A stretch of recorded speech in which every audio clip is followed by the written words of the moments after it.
Close your eyes for a moment and picture Europe in the late 1400s. The streets are narrow and often muddy, the air filled with the smell of wood smoke and livestock. Cathedrals rise above towns with their tall spires, while in the countryside peasants still worked the land as their ancestors had for centuries. Kings and queens sit in castles of stone, presiding over realms that feel ancient and deeply rooted. Yet beneath this sense of continuity, something is shifting. The year is around 1490.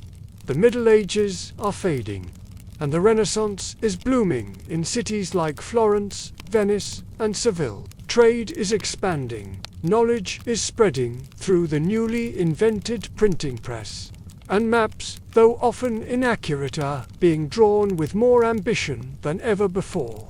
Europe is looking outward, and at the very edges of this world, a Genoese sailor named Christopher Columbus is dreaming of horizons that most people never dared to imagine. To understand his journey, we must first understand the world he lived in.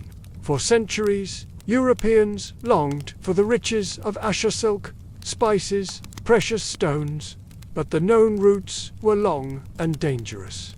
Traders from Venice and Genoa had to pass through the eastern Mediterranean, where the Ottoman Empire controlled access. Spices had to travel thousands of miles, changing hands from Arab merchants to Venetian traders to European markets, growing more expensive with every step. To buy pepper, cinnamon, or cloves in Europe was to purchase something almost as valuable as gold. The dream, then, was to find a direct path to Asia. Portugal had already begun exploring the African coast, sending ships further south each decade, rounding Cape Bajador, then the Gulf of Guinea, and finally pushing toward the southern tip of Africa. Their aim was clear: to find a way to India by going east, around Africa. It was a bold plan, and slowly it was working. But Columbus believed in another idea. He was convinced that one could reach Asia by sailing west, across the Atlantic. It was not a completely new notion. Scholars had long suspected the world was round, but no one had dared to risk it. The Atlantic was feared as a vast, unknowable sea. To many sailors, it was a place of monsters, storms, and endless water with no return. To propose crossing it was to suggest madness. Yet Columbus, ambitious and stubborn, believed otherwise. Born in Genoa in 1451, he grew up in a bustling port city filled with sailors, merchants, and the smell of salt and tar.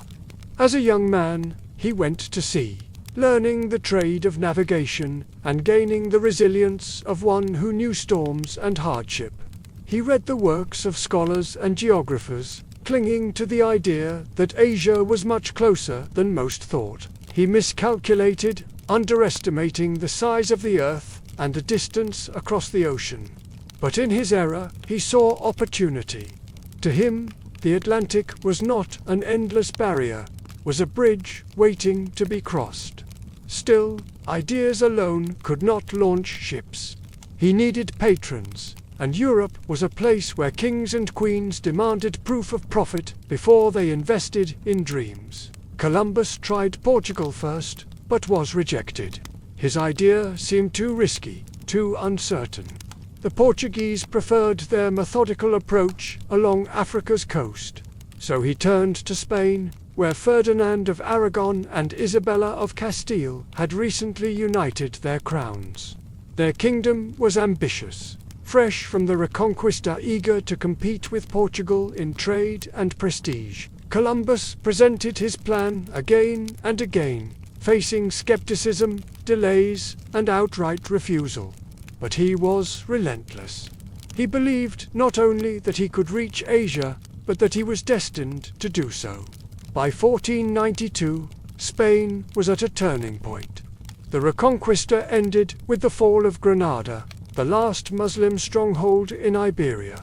Suddenly, resources and attention were free to be directed elsewhere. Isabella, more receptive than Ferdinand, began to see potential in Columbus. In April of that year, after years of pleading, his request was granted. The world he was about to leave behind, Europe, in 1492, was a continent still tied to old ways, yet eager for something new. It was a world of peasants working fields, nobles scheming in courts, merchants counting coins, and scholars debating ancient texts. Yet it was also a world that stood unknowingly on the brink of vast change. Within months, the map of human history would stretch across an ocean, and nothing would ever be the same again. As Columbus prepared for his voyage, he carried with him not only charts and provisions, but centuries of longing, the hunger of Europe for wealth, for new lands, for new power. The world he knew was about to expand. The Atlantic, once feared as the edge of existence, would soon become the stage of one of the most consequential journeys ever undertaken. And so, with Spain's blessing and his dream intact, Columbus took the first steps toward a voyage that would forever reshape history. In the spring of 1492, Christopher Columbus finally had what he had sought for nearly a decade. Royal support. Queen Isabella and King Ferdinand had agreed to finance his bold plan to sail west in search of Asia. Yet support on parchment was not the same as ships in the water. Now came the daunting task of turning a vision into a fleet, and of convincing men to risk their lives on a journey that many still considered impossible. The agreement between Columbus and the Spanish crown was unusually generous. He was to be named Admiral of the Ocean Sea, given noble titles, and promised a share of the riches he would bring back. These promises reveal just how extraordinary the moment was. Spain was betting on a man few trusted, wagering that the unknown waters of the Atlantic might hold riches beyond imagination. The next step was outfitting ships. 3 were chosen, each small by modern standards. The largest was the Santa, a sturdy carrack, about 85 feet long, built for cargo rather than exploration. It would serve as Columbus's flagship. Alongside, it sailed to smaller caravels, the Nina and the Pinta. These ships were nimble and easier to handle, their triangular Latin sails suited for tacking against the wind. To us, they might seem fragile wooden shells. To Columbus, they were instruments of destiny. But ships require men, and finding a crew was no simple matter. Sailors of the time were practical people, guided more by survival than by dreams of discovery. Many believed the Atlantic was endless, that they would sail into nothingness and never return. Rumors of sea monsters, boiling seas, and cursed waters haunted the imagination. To volunteer for such a voyage seemed reckless, even suicidal. It was here that the port of Palos played a crucial role. The Spanish crown ordered the town to provide ships and men, easing Columbus's burden. Even so, persuasion was needed. The Pinzon brothers, Martin and Vicente, respected mariners from Palos, lent their influence. They not only agreed to command the Nina and the Pinta, but also helped recruit sailors. Their reputation gave the voyage credibility. If they were willing to sail, others would follow. Still, not all who joined were eager adventurers. Some were criminals offered pardons if they went.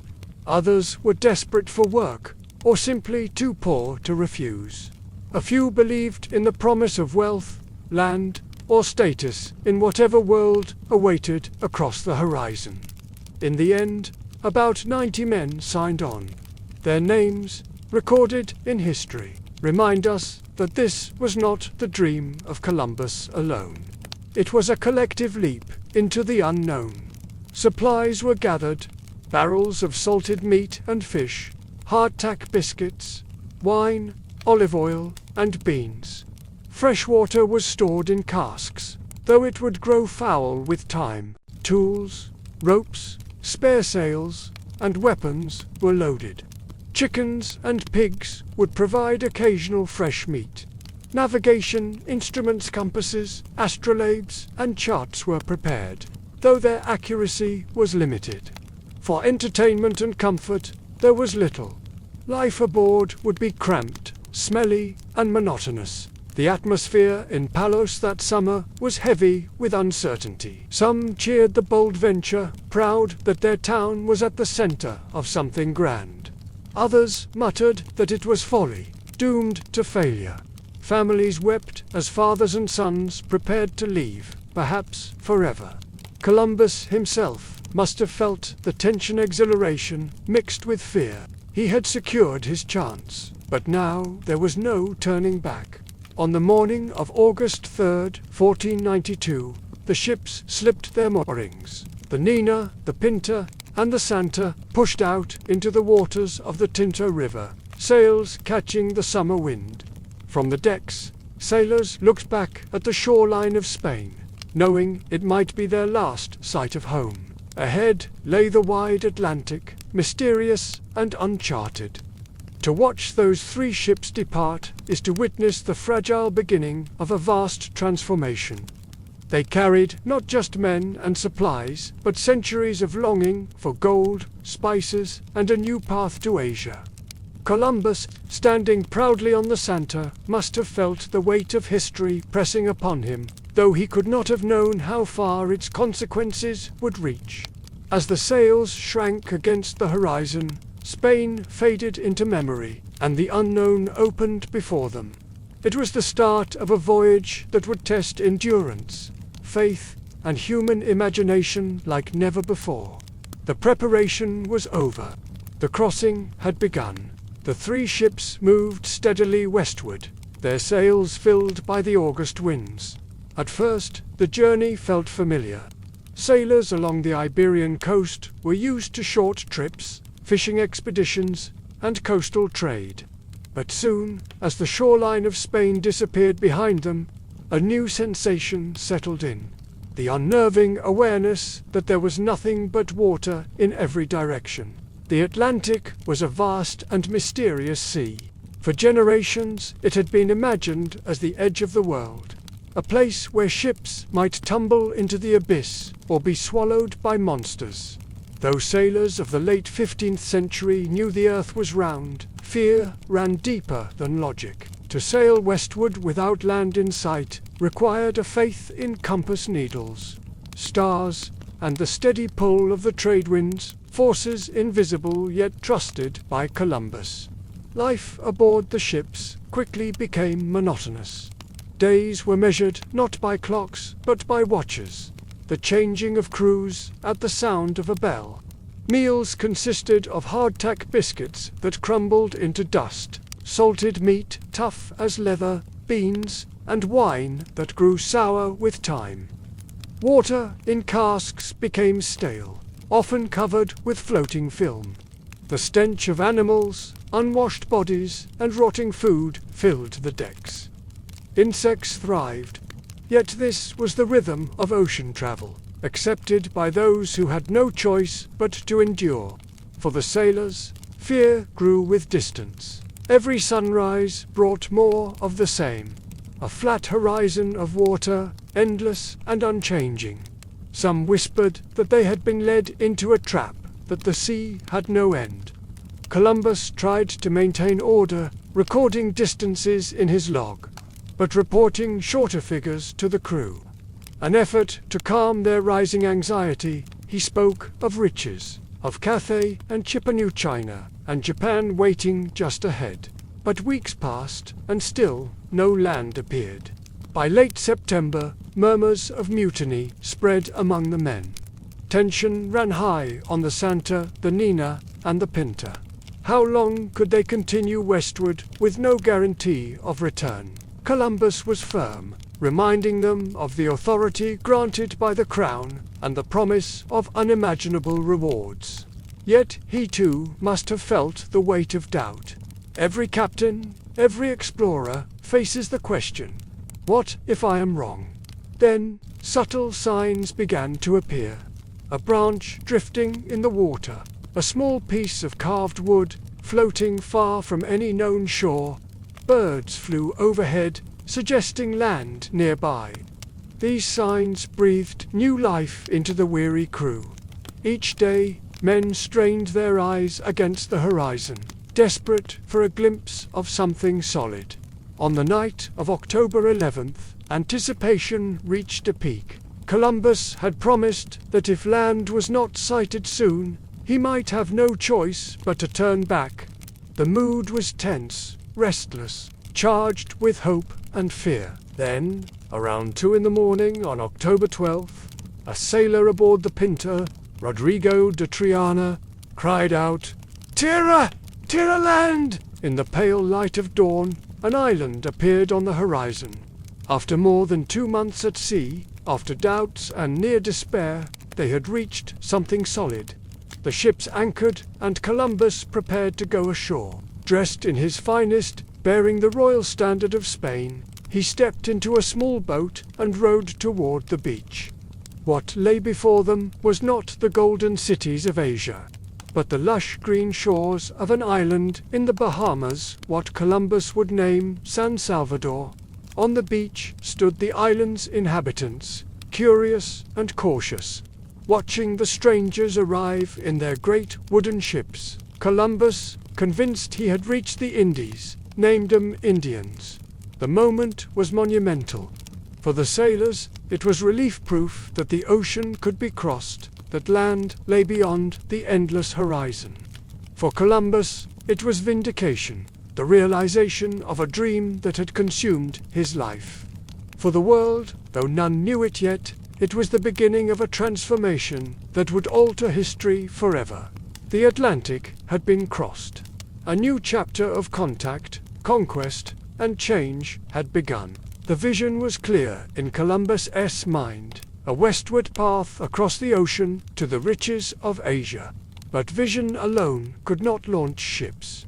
In the 15th century, exploration was not the work of dreamers, it was the business of kings, queens, and merchants with the power to fund voyages. And for nearly a decade, Columbus wandered the courts of Europe, pleading his case, often to laughter, sometimes to silence, and rarely to hope. He first tried his luck in Portugal. The Portuguese crown, after all, was the leader in exploration.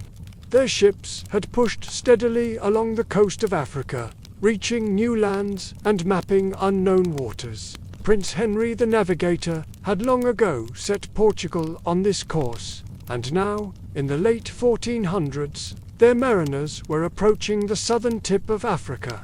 To Columbus, Portugal seemed the natural place for his idea, but his proposal met skepticism. Court scholars dismissed his calculations. He had underestimated the circumference of the Earth, and by doing so, he had convinced himself that Asia was much closer than it truly was. To them, his voyage was folly. Why gamble on a risky westward crossing when the slow, steady route around Africa was already bearing fruit? Rejected, Columbus left Portugal in disappointment. He turned next to Spain, but timing was against him. Ferdinand of Aragon and Isabella of Castile were consumed by the Reconquisted, the final campaign to drive Muslim rule from the Iberian Peninsula. In those years, war drained resources and attention. The idea of funding an uncertain voyage across the ocean must have seemed a distant concern compared to the clash of armies in Granada. Still, Columbus lingered. He wrote letters, sought audiences, and explained his plan wherever he could find a willing ear. He leaned on his network of contacts, merchants, church officials, scholars. He believed that persistence would win the day. At times, he considered alternatives. Perhaps the French king might listen, or even the English crown. Both nations had ambitions of their own, eager to rival Spain and Portugal. But travel was costly, and Columbus had little money to spare. He wandered, sometimes half in poverty, always clinging to his maps and his dream. What kept him going was not only ambition, but also conviction. He believed that God had chosen him for this mission. His writings reveal a man who saw a divine purpose in his voyage, a sense of destiny that allowed him to face rejection without surrender. Each refusal, in his mind, was a test, not a final judgment. In 1486, Columbus finally won an audience with Queen Isabella.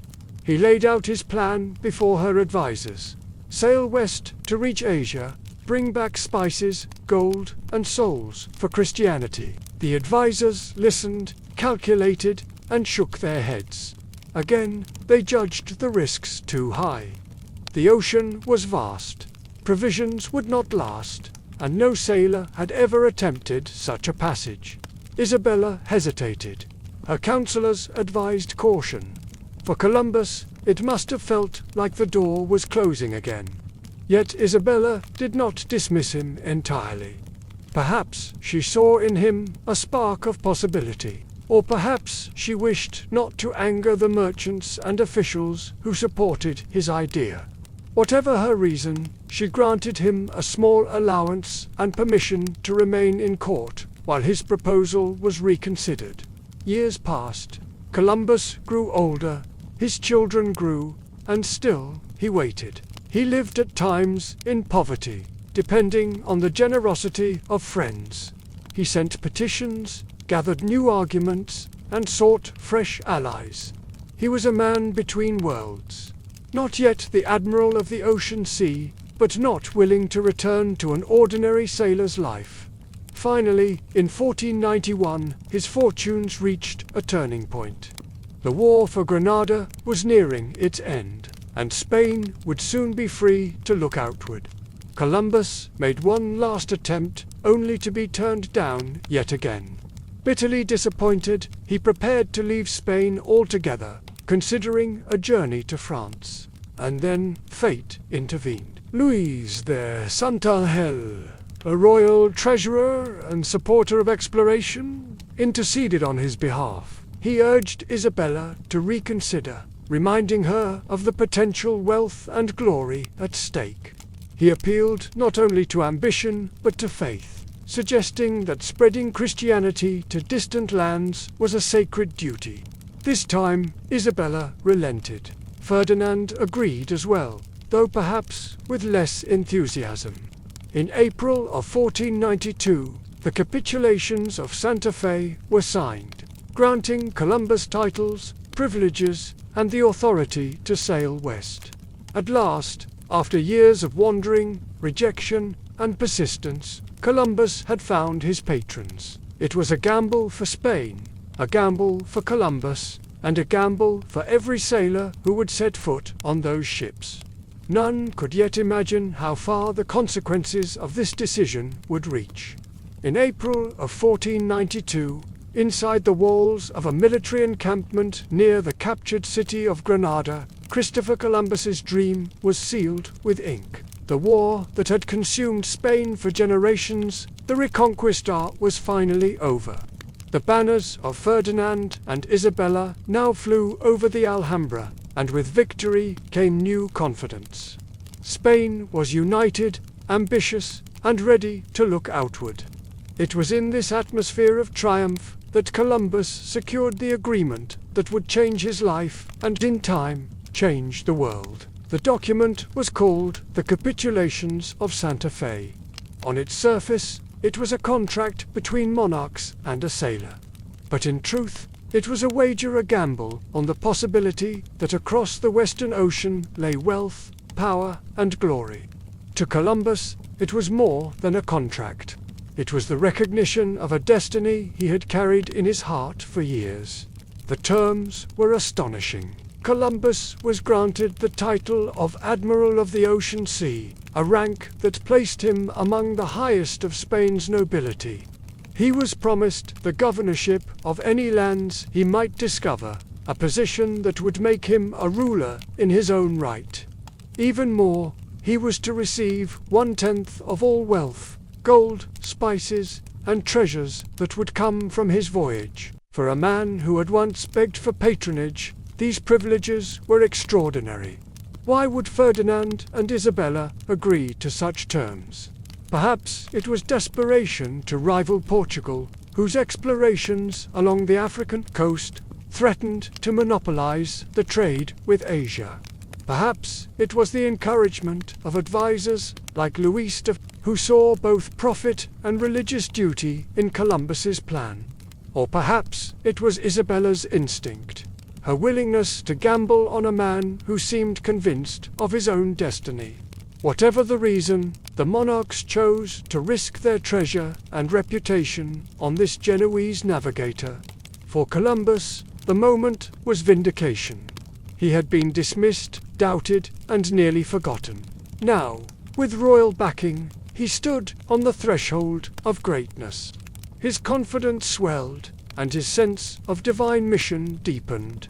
He wrote of himself as chosen by God to bring Christianity to distant lands, to extend the reach of faith across the ocean. Yet promises on parchment still had to be turned into action.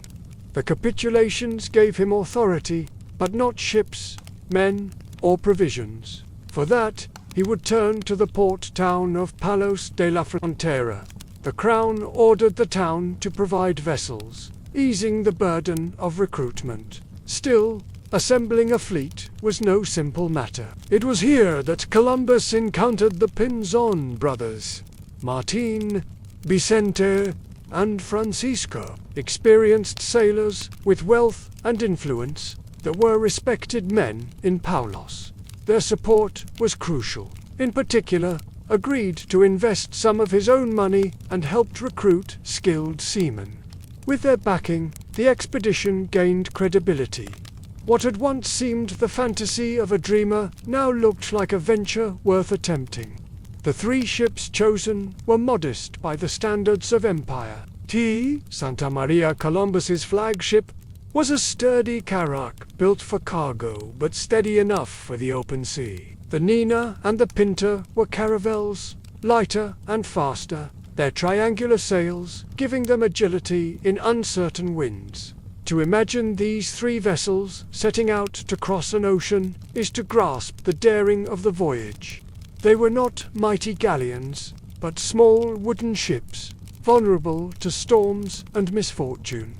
Crewmen trickled in, some persuaded by promises of reward, others compelled by royal command, and still others lured by the chance of pardon for past crimes. 90 men in all would take the risk. To them, the titles granted to Columbus mattered little. What concerned them was survival. Would there be land, food, and safe return? By midsummer, the preparations were nearly complete.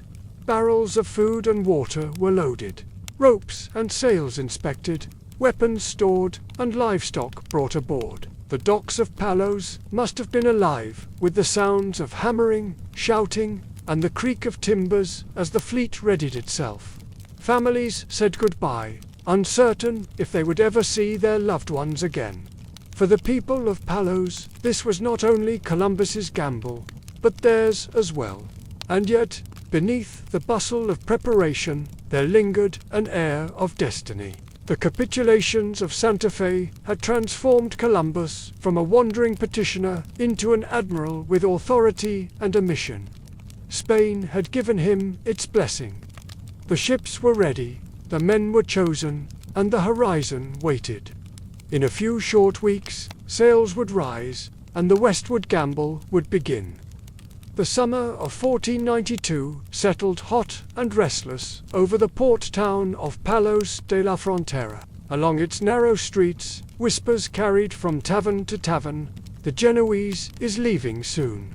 For years, Christopher Columbus had been dismissed as a dreamer, a foreigner with wild ideas about sailing west into empty waters. But now the dream was real. 3 ships, small by any grand measure, sat at anchor, rigged and provisioned, their sails furled as if holding their breath. The town was uneasy. Families knew that husbands, brothers, and sons had been recruited, some willingly, others reluctantly, a few even by force. The Crown's command that Palos provide ships and crew had ensured compliance, but it had not eased fears. For many, this voyage was not a bold step into history, but a gamble with their lives. Columbus walked the docks often, his presence both reassuring and unnerving. To some, he was a visionary, a man chosen by God to bring Spain wealth and glory. To others, he was reckless, chasing fantasies with little regard for the men who would pay the price. Still, the preparations continued. Barrels of food and water were rolled aboard, ropes coiled, sails checked, livestock herded onto the decks. The creak of timber and the cries of gulls filled the air. The brothers moved confidently among the sailors, their leadership a steadying force. In particular, commanded respect. He promised his men that they would return with riches, that the gamble was worth the risk. His faith in the voyage lent it legitimacy, for if the respected were willing to sail, perhaps fortune truly awaited across the ocean. Yet beneath the surface, fear lingered. The Atlantic was a place of dread. Sailors spoke of sea monsters, boiling waters, and endless horizons with no land. To set sail westward was to step into the unknown, abandoning the safety of coasts and harbors for a direction no one had ever taken so far. Even seasoned mariners felt unease. The people of Palos watched with mixed emotions. Some cheered the daring adventure, proud that their port had been chosen for history. Others muttered that it was folly, that the men would vanish, swallowed by the sea. Wives and children clung to departing sailors, tears mingling with prayers, whispered to saints for protection. Departure always carried risk, but this voyage felt different, more final, more fateful. At last, the day arrived. On the morning of August 3rd, 1492, as the sun lifted over the horizon, the three ships began to move. De Santa Maria, Columbus's flagship, led the way, followed by the Nina and the Pinta. Their sails, white against the dawn, caught the wind. Slowly, they drifted from the harbor, leaving behind the familiar shores of Spain. For the sailors on deck, the sight of home shrinking into the distance stirred a mixture of pride and dread. The Tinto River faded, the roofs of Paulos disappeared, and the open sea spread out before them, vast, blue, and endless. Some crossed themselves, others muttered curses, and a few stood silent, lost in thought. Behind them, families waved until the ships became only specks on the horizon. Columbus stood on the deck of the Santa, his gaze fixed westward. At that moment, he was no longer a petitioner wandering from court to court. He was admiral of the ocean sea, master of three ships, entrusted with Spain's hopes and his own relentless dream. The journey had begun, and with it, the unraveling of a new world. No one watching that morning could have known how far those sails would carry them, or how deeply their voyage would alter the course of history. For the men of Palos, it was simply a departure, uncertain and dangerous. For Columbus, it was destiny unfolding, the first true step into the unknown. And so, on that August day, with prayers rising from the shore and fears heavy on the decks, three small ships slipped into the Atlantic, carrying with them the weight of centuries of longing and the promise of discoveries that would reshape the world. The sails swelled in the summer wind, and the little fleet pressed westward into the Atlantic. At first, the voyage felt ordinary, even routine. Sailors were accustomed to coastal journeys, fishing expeditions, and runs between ports. But now, with Spain fading into memory behind them, the Nina, the Pinta, and the Santa moved steadily into waters less familiar, their bows cutting across waves that stretched farther than most had ever seen. For the men aboard, life fell quickly into the rhythm of the sea. Time was not measured by hours on a clock, but by the watches, the changing of duty crews as the ship's bell rang. Each man knew when to climb the rigging, when to man the tiller, when to keep lookout on the bow. Sleep came in short intervals, often broken on hard wooden planks or rough hammocks. Privacy was non-existent. 90 men lived in cramped quarters across the 3 ships. Meals were simple, predictable, and far from appetizing. Hardtacked dense biscuits baked to last months was a staple, though it often crumbled into dust and bread weevils. Barrels of salted meat provided protein, but the meat was tough, dry, and sometimes already spoiling. Wine was rationed. Water stored in casks grew stale and sour. Beans, cheese, and olive oil added some variety, but hunger was never far from thought. On better days, sailors fished from the decks, hauling in fresh catches that brought brief joy to the crew. Chickens clucked in cages, pigs squealed below, destined to be slaughtered later in the journey.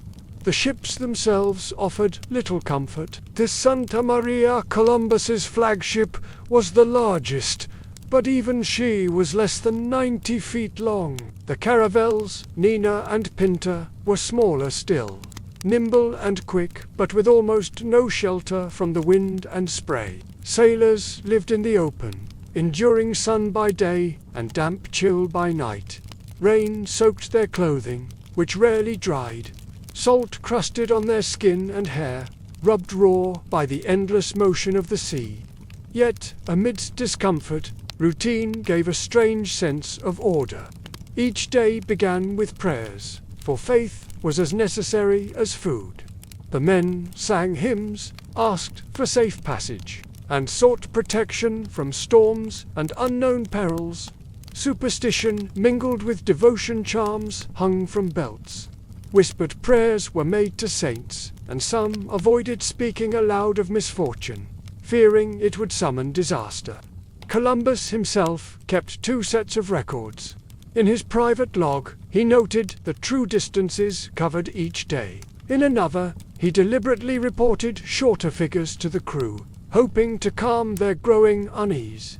It was a delicate balance, maintaining authority while protecting morale. He knew that fear could spread faster than any storm. At first, the winds were kind, the seas gentle.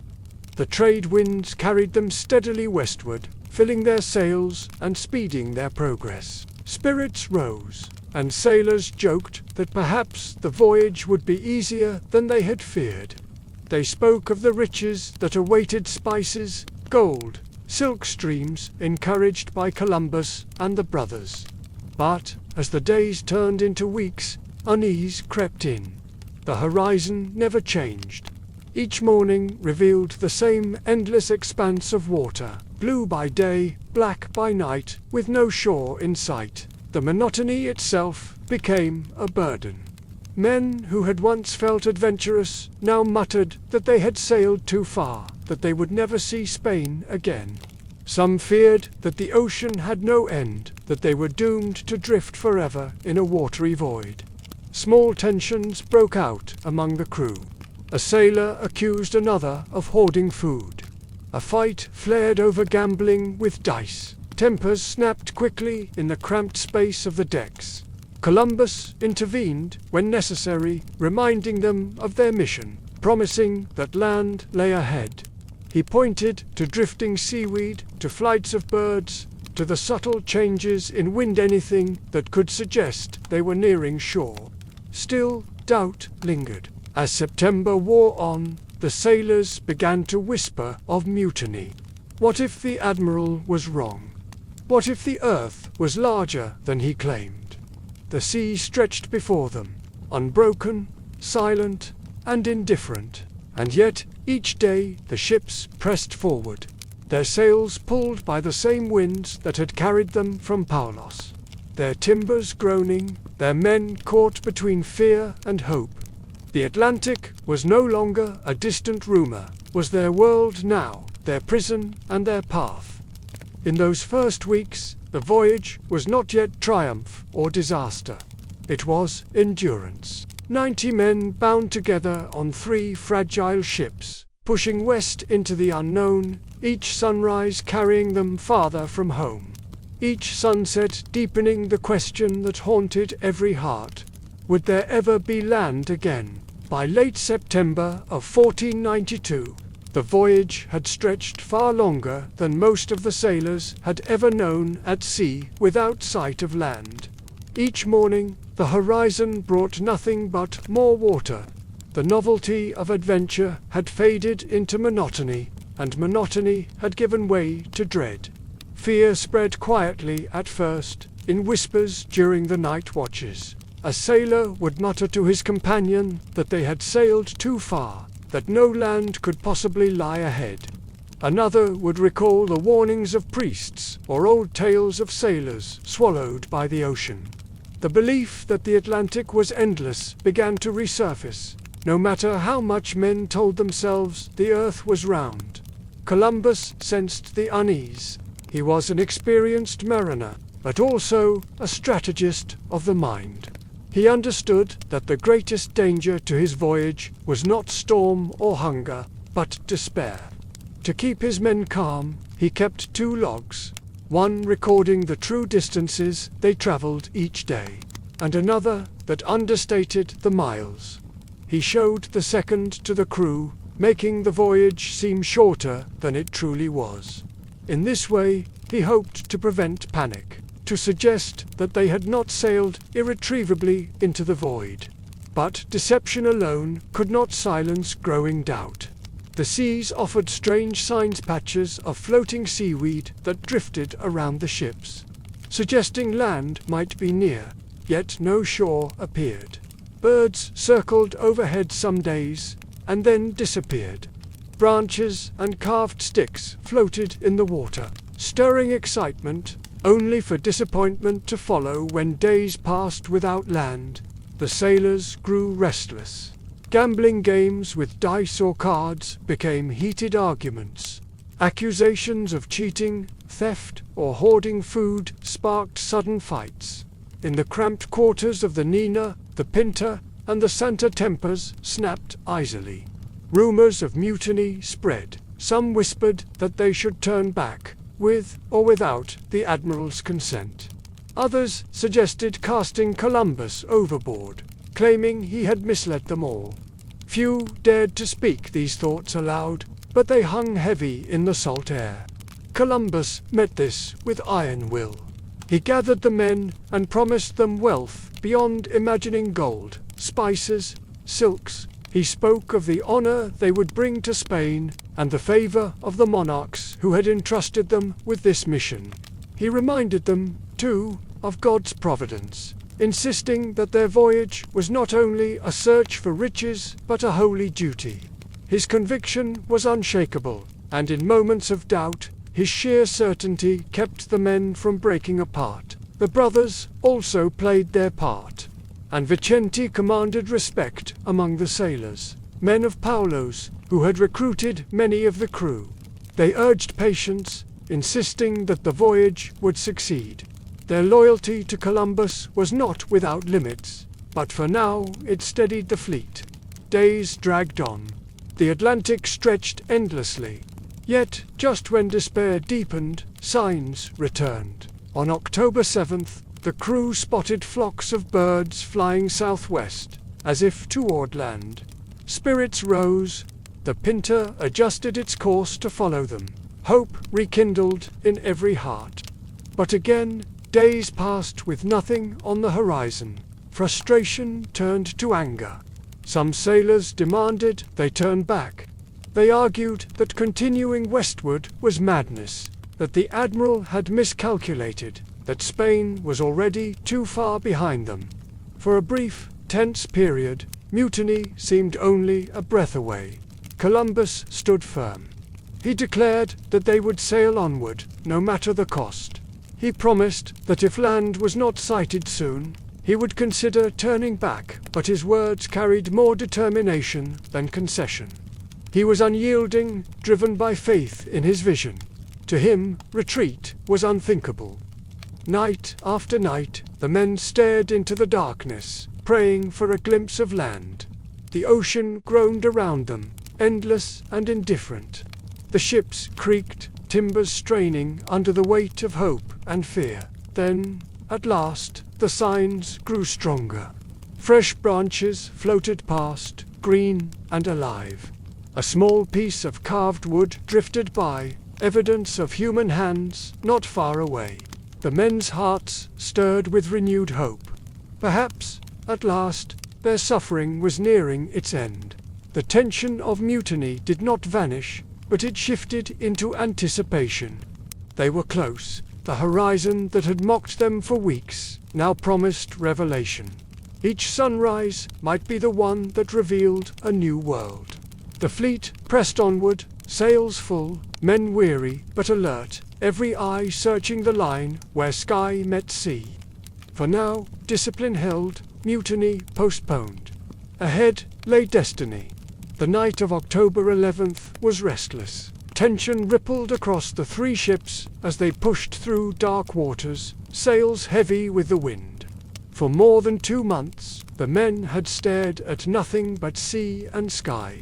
They had whispered of mutiny, cursed their admiral, and prayed for salvation. Now, faint signs suggested deliverance was near. Driftwood had floated by, carved in a way that spoke of human hands. Fresh plants were spotted in the water. Birds wheeled overhead in increasing numbers. Hope flickered fragile, yet impossible to ignore. Columbus, sensing the moment, gathered his men and spoke with fervor. He reminded them that God guided their voyage, that riches and glory waited just ahead. But even he must have felt the tension tightening like a rope. If land did not appear soon, his authority might unravel completely. The men were desperate, and desperation can make dangerous choices. Then, in the darkness of the early morning, around 2 o'clock, the cry came. Rodrigo de Triana, a lookout aboard the Pinta, spotted a faint shape against the horizon and shouted, "Tiara, Tiara, land!" The words carried like thunder across the water. Sleepers sprang awake. Sailors rushed to the rails, straining their eyes through the dim moonlight. There, in the distance, a pale line rose above the sea. After weeks of emptiness, it was unmistakable. Land. Cheers erupted, mingled with prayers, laughter, and tears. Some men fell to their knees, crossing themselves. Others embraced, relief pouring out in waves. Columbus, ever conscious of his destiny, took careful note. By dawn, the ships drew closer, and the outline of an island emerged green, fertile, fringed with white sands. Palm trees swayed, their shapes unlike anything the men had seen in Europe. The air itself seemed to carry a new scent, fresh and alive. After endless blue, the sight of color green, gold, and white was almost overwhelming. The fleet anchored offshore. Small boats were lowered into the gentle surf. Columbus, dressed in his finest garments, bearing the royal standard of Spain. With solemn ceremony, he stepped ashore, accompanied by captains, sailors, and the brothers. Sand crunched under their boots, soft and warm. Columbus knelt, kissed the ground, and gave thanks to God. Raising the banner, he claimed the island in the name of Ferdinand and Isabella, naming it San Salvador Holy Savior. But Columbus and his men were not alone. Watching from a cautious distance were the island's inhabitants. They were the native people of the Caribbean, curious about the strange ships and pale-skinned men who had come from the sea. At first contact, they approached with gifts, offering parrots, cotton, and food. They wore little clothing, their bodies adorned with paint and ornaments of gold. To Columbus, this was a sign. Gold was here, and with it, the promise of wealth. The encounter was peaceful, even friendly. They were generous, welcoming, and curious. Columbus, however, saw more than goodwill. In his journal, he described them as gentle and without weapons, noting how easily they might be converted to Christianity and how easily they might be made to serve. To his men, their ornaments of gold were proof that treasures lay deeper within the islands. For the sailors who had feared the ocean's emptiness, this landfall was salvation. They explored with wonder, marveling at fruits they had never tasted, birds they had never seen, and waters clearer than any harbor in Spain. The terror of the Atlantic dissolved in the lush beauty of this new world. Yet beneath the celebration lay a different truth. The moment Columbus set foot on San Salvador, history shifted. The Atlantic was no longer a barrier. It was a bridge. Two worlds, long separated, had touched. For the strangers who arrived with banners and swords would bring transformations they could not yet imagine.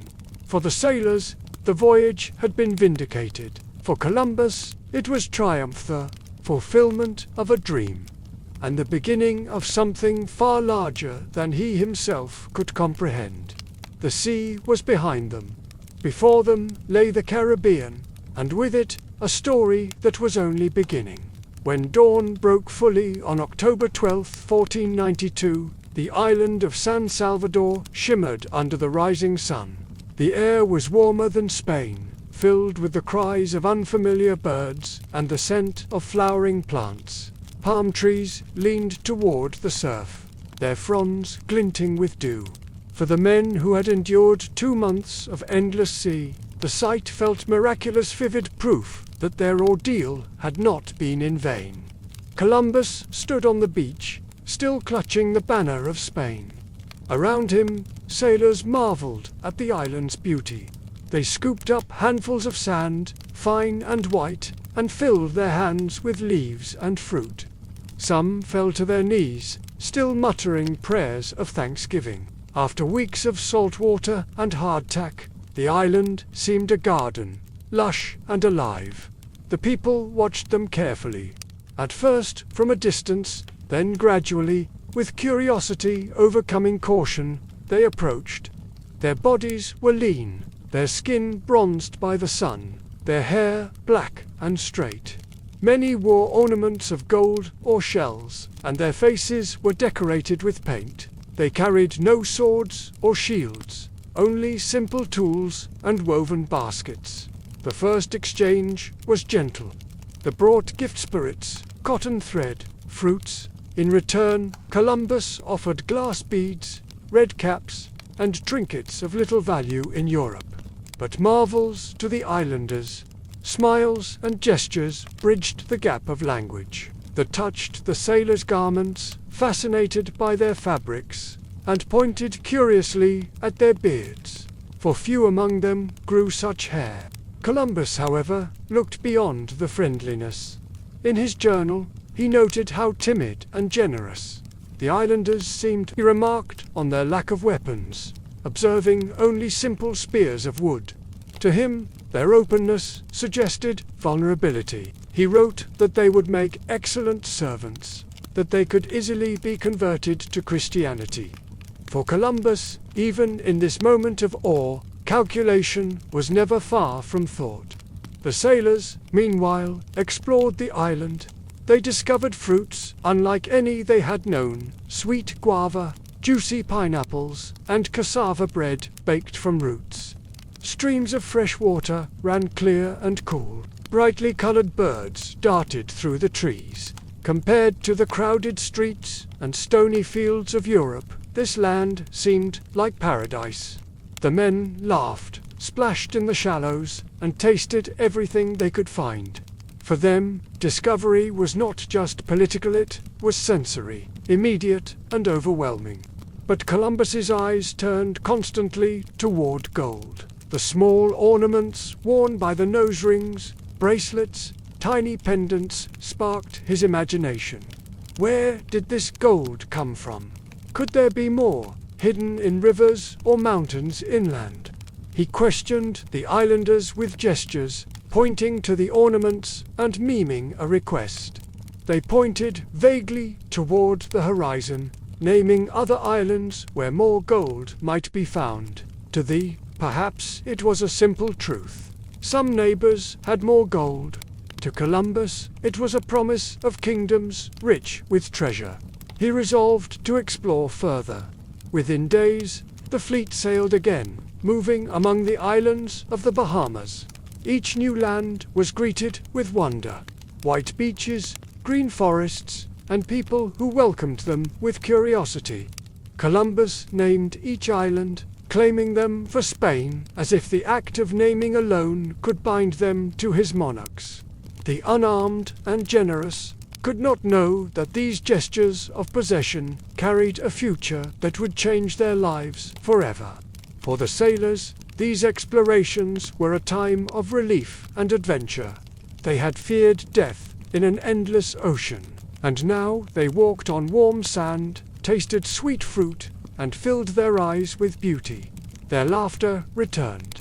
Yet, beneath the surface, there was also unease. Some wondered if this was truly Asia. Where were the spices, the great cities, the emperors described by Marco Polo? These islands, for all their beauty, did not resemble Cathay or Chipangu. Columbus brushed aside such doubts. To him, the signs of wealth, however small, were proof enough. He believed he was on the fringes of Asia, and that greater riches lay just beyond the horizon. They had confirmed it, or so he told himself. And so, his course was set. He would press on, deeper into this new world, chasing gold, glory, and the conviction that his voyage had fulfilled its divine purpose. The age of discovery had begun, not with certainty, but with wonder, misunderstanding, and ambition. On the beaches of San Salvador, in the eyes of the dreams of the sailors, two worlds had met. Neither could yet imagine how profoundly their fates had just become entwined. After claiming San Salvador for Spain, Columbus wasted little time. He was convinced he had found the outlying islands of Asia, and his thoughts turned constantly to riches, spices, silks, and above all, gold. They spoke of other islands to the south and west, places where yellow metal was more abundant. Their gestures, vague and innocent, fed Columbus's determination. So the fleet pressed onward, moving across warm Caribbean waters into lands that seemed ever more promising. In late October, they sighted Cuba.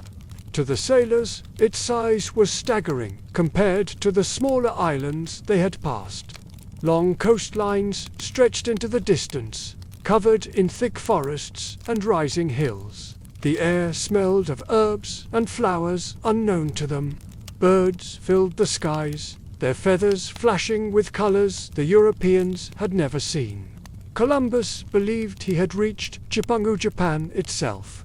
Described in the tales of Marco Polo, the inhabitants welcomed the newcomers with the same generosity as on San Salvador. They offered food, water, and gifts. Columbus, awed by the beauty of the land, described rivers of clear water and fertile fields. Tobacco was introduced to the sailors, who watched in fascination as the islanders rolled leaves and inhaled the smoke. To the Europeans, it was strange, even unsettling, yet soon many adopted the habit themselves. But Cuba, for all its beauty, did not reveal the wealth Columbus sought. No great cities, no golden palaces, no emperors appeared. The island was rich in nature, but poor in the treasures he imagined. Still, Columbus pressed forward, convinced that each new horizon might conceal the fabled riches of Asia. By December, the fleet reached Hispaniola Island, that seemed to Columbus the most beautiful land he had ever seen. Here, the forests were dense, the rivers broad, and the valleys fertile.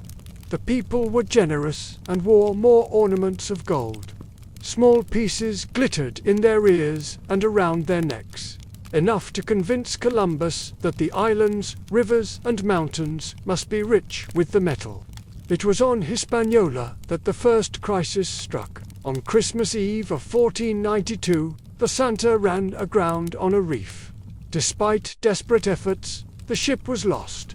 Columbus was forced to salvage what he could from the wreck and make a difficult decision.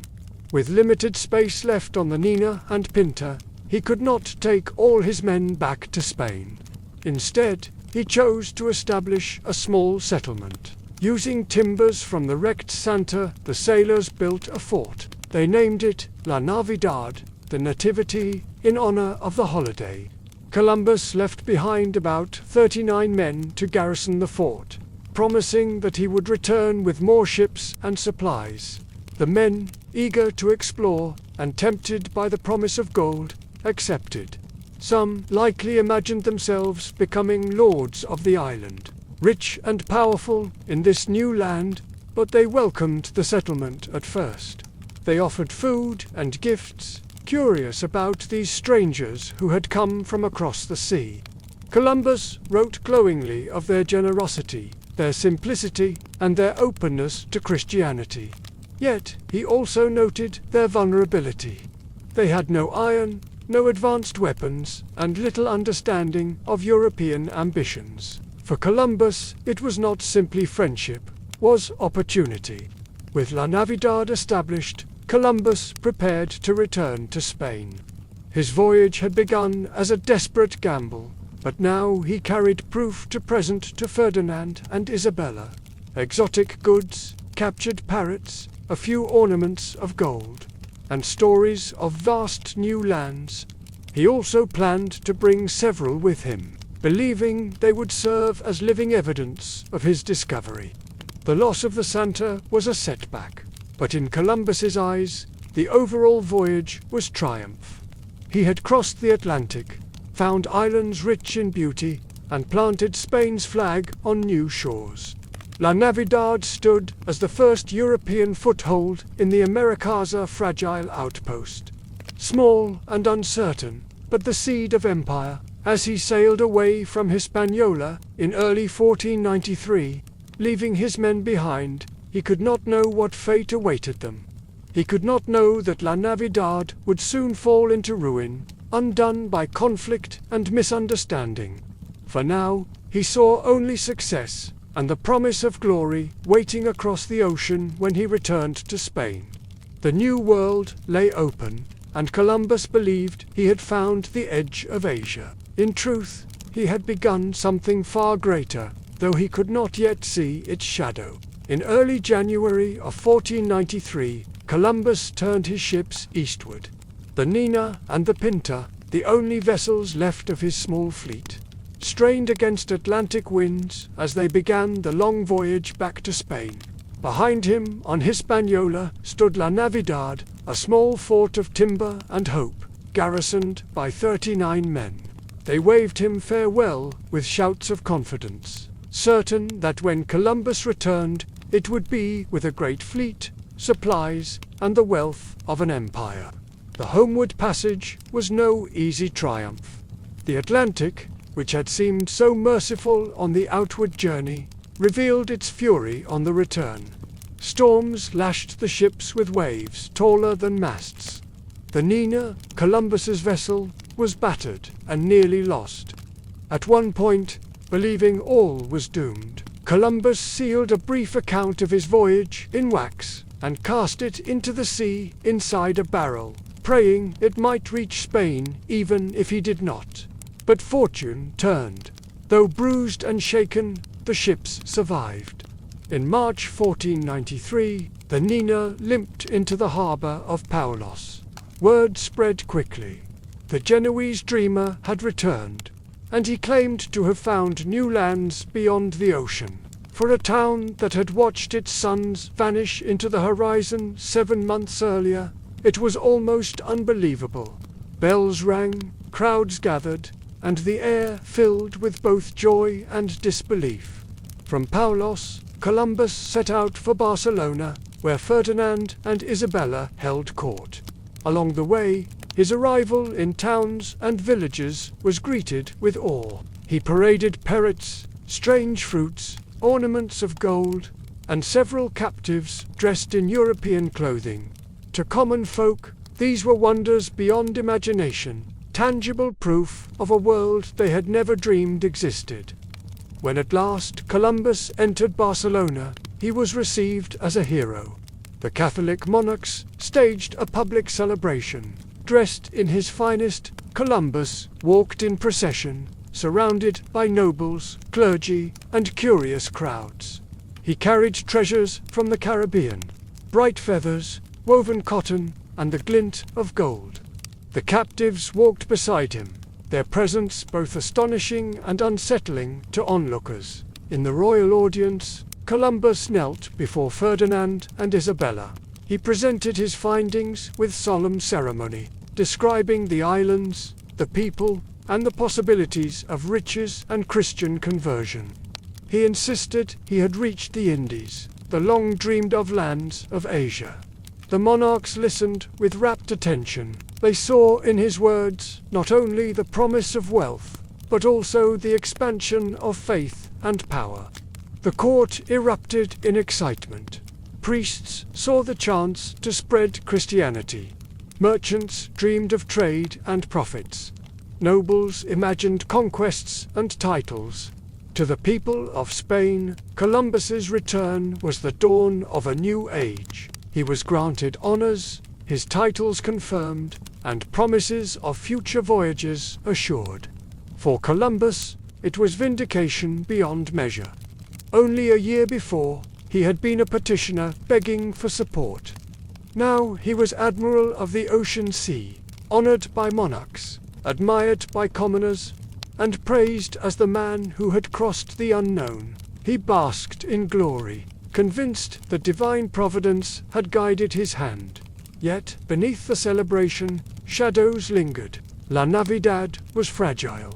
Manned by sailors whose discipline was uncertain and whose relations with thee could quickly sour, Columbus spoke little of this risk, focusing instead on triumph. He promised that his next voyage would bring greater rewards, that he would find the wealth of Asia and establish permanent colonies. In Barcelona, none doubted him. The Genoese had defied the Atlantic and returned with proof of lands beyond imagination. His words ignited a fire in Spain, one that would soon spread across Europe. The ocean was no longer an abyss. It was a path. As Columbus stood amid the splendor of court, basking in applause, he could not yet know how complicated his legacy would become. For the moment, he was a hero, his gamble rewarded, his name forever tied to discovery. The New World had entered Europe's imagination, and nothing would ever be the same again. The return of Christopher Columbus to Spain in 1493 was nothing short of sensational. He had crossed the Atlantic, discovered islands unknown to Europe, and returned with living proof parrots of brilliant color, fruits of strange taste, a few fragments of gold, and several captives. He had not found the empires of Asia, but to Ferdinand and Isabella. That hardly mattered. Columbus had opened a door that no one could now close. The monarchs wasted little time. While the first voyage had been a modest gamble, outfitted with 3 small ships and barely 90 men, the second voyage was to be something entirely different. This time, Spain would not simply send explorers, it would send settlers. The new lands, whatever they truly were to be claimed, governed, and transformed into the beginnings of empire. Preparations began almost immediately.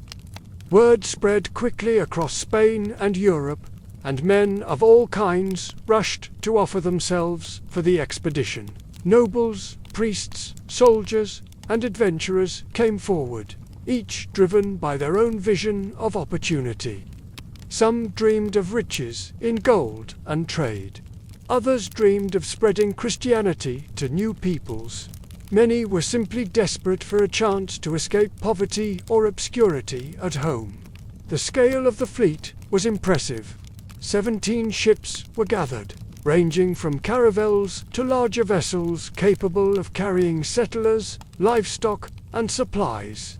Unlike the first voyage, this was no fragile experiment. It was a deliberate effort to plant Spain's presence firmly across the ocean. The fleet would carry over 1,000 men, horses for cavalry, cattle, seeds for crops, tools for building, and weapons for defense and conquest. What had begun as a voyage of exploration was becoming a venture of colonization.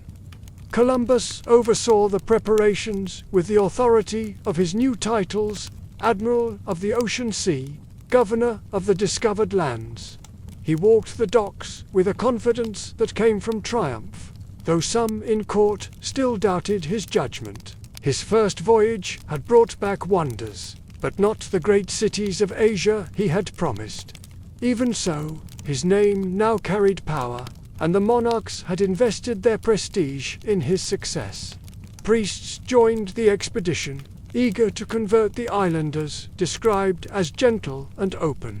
For them, the voyage was a holy mission, a chance to extend Christianity to the farthest edges of the earth. Soldiers, too, enlisted, some veterans of the Reconquista, hardened by war and conquest. They carried swords, crossbows, and gunpowder, ready to secure Spain's claim by force if needed. The ports of and Seville swelled with noise and energy as preparations continued through the summer and autumn. Merchants haggled over supplies, barrels of flour, wine, salted fish, and beans. Blacksmiths hammered out nails and fittings. Carpenters repaired hulls and masts. Onlookers crowded the quays, marveling at the sheer size of the fleet compared to the tiny trio that had sailed the year before. Among the sailors and settlers, excitement mingled with fear. Stories of lush islands and friendly natives filled taverns, but so did whispers of the unknown. What dangers lurked across the ocean? What diseases, storms, or enemies might await? For many, the promise of wealth outweighed the risk. For others, the chance to escape poverty was reason enough. Columbus, in his writings and speeches, promised great rewards.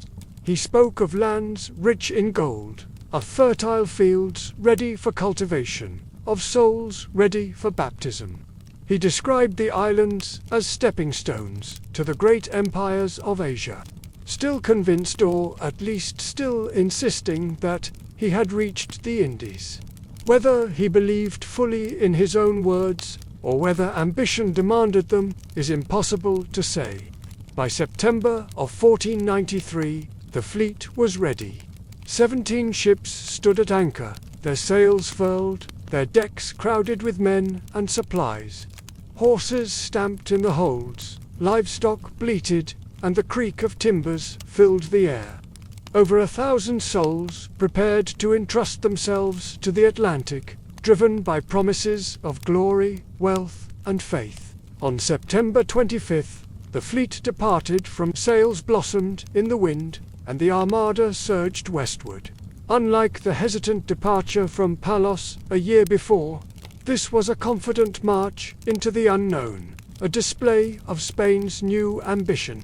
Columbus, standing proudly on his flagship, must have felt the weight of destiny once again. The first voyage had been a gamble of a dreamer. The second was the enterprise of a rising empire. The second voyage cut across the Atlantic with far greater ease than the first. 17 ships sailed together, carried westward by steady winds. The ocean no longer a terrifying unknown, but a highway that had already been crossed. Where once 90 frightened men had trembled, now more than 1,000 settlers, soldiers, priests, and adventurers pressed forward with confidence. This was not exploration, it was colonization. By November 1493, land appeared once more on the horizon. Columbus and his fleet first sighted Dominica, then moved among the islands of Guadeloupe and beyond. These new islands dazzled the Spaniards. Lush forests, strange fruits, parrots of brilliant color, but their focus remained fixed on Hispaniola, where Columbus had left his men the year before at the small fort of La Navidad. The memory of departure was fresh in his mind. 39 men had waved him goodbye, left behind with promises of his swift return and dreams of gold and glory. He had imagined them living as lords among the trading for wealth, building friendships, and securing Spain's claim. Now, as the fleet drew near Hispaniola, he must have wondered what they had achieved in his absence. When they arrived, the truth was devastating. La Navidad was gone. The fort, built from the timbers of the wrecked Santa, lay in ruins. Charred wood and broken beams marked the place where walls had once stood. There were no cheering men, no familiar faces rushing to the shore. The garrison was dead. They explained what had happened. At first, the Spaniards had been welcomed with generosity. But without Columbus's discipline, the men had fallen into greed and disorder. They demanded gold, took women by force, and quarreled among themselves. Their arrogance bred resentment. The chief Conobo, angered by their abuses, eventually led an attack.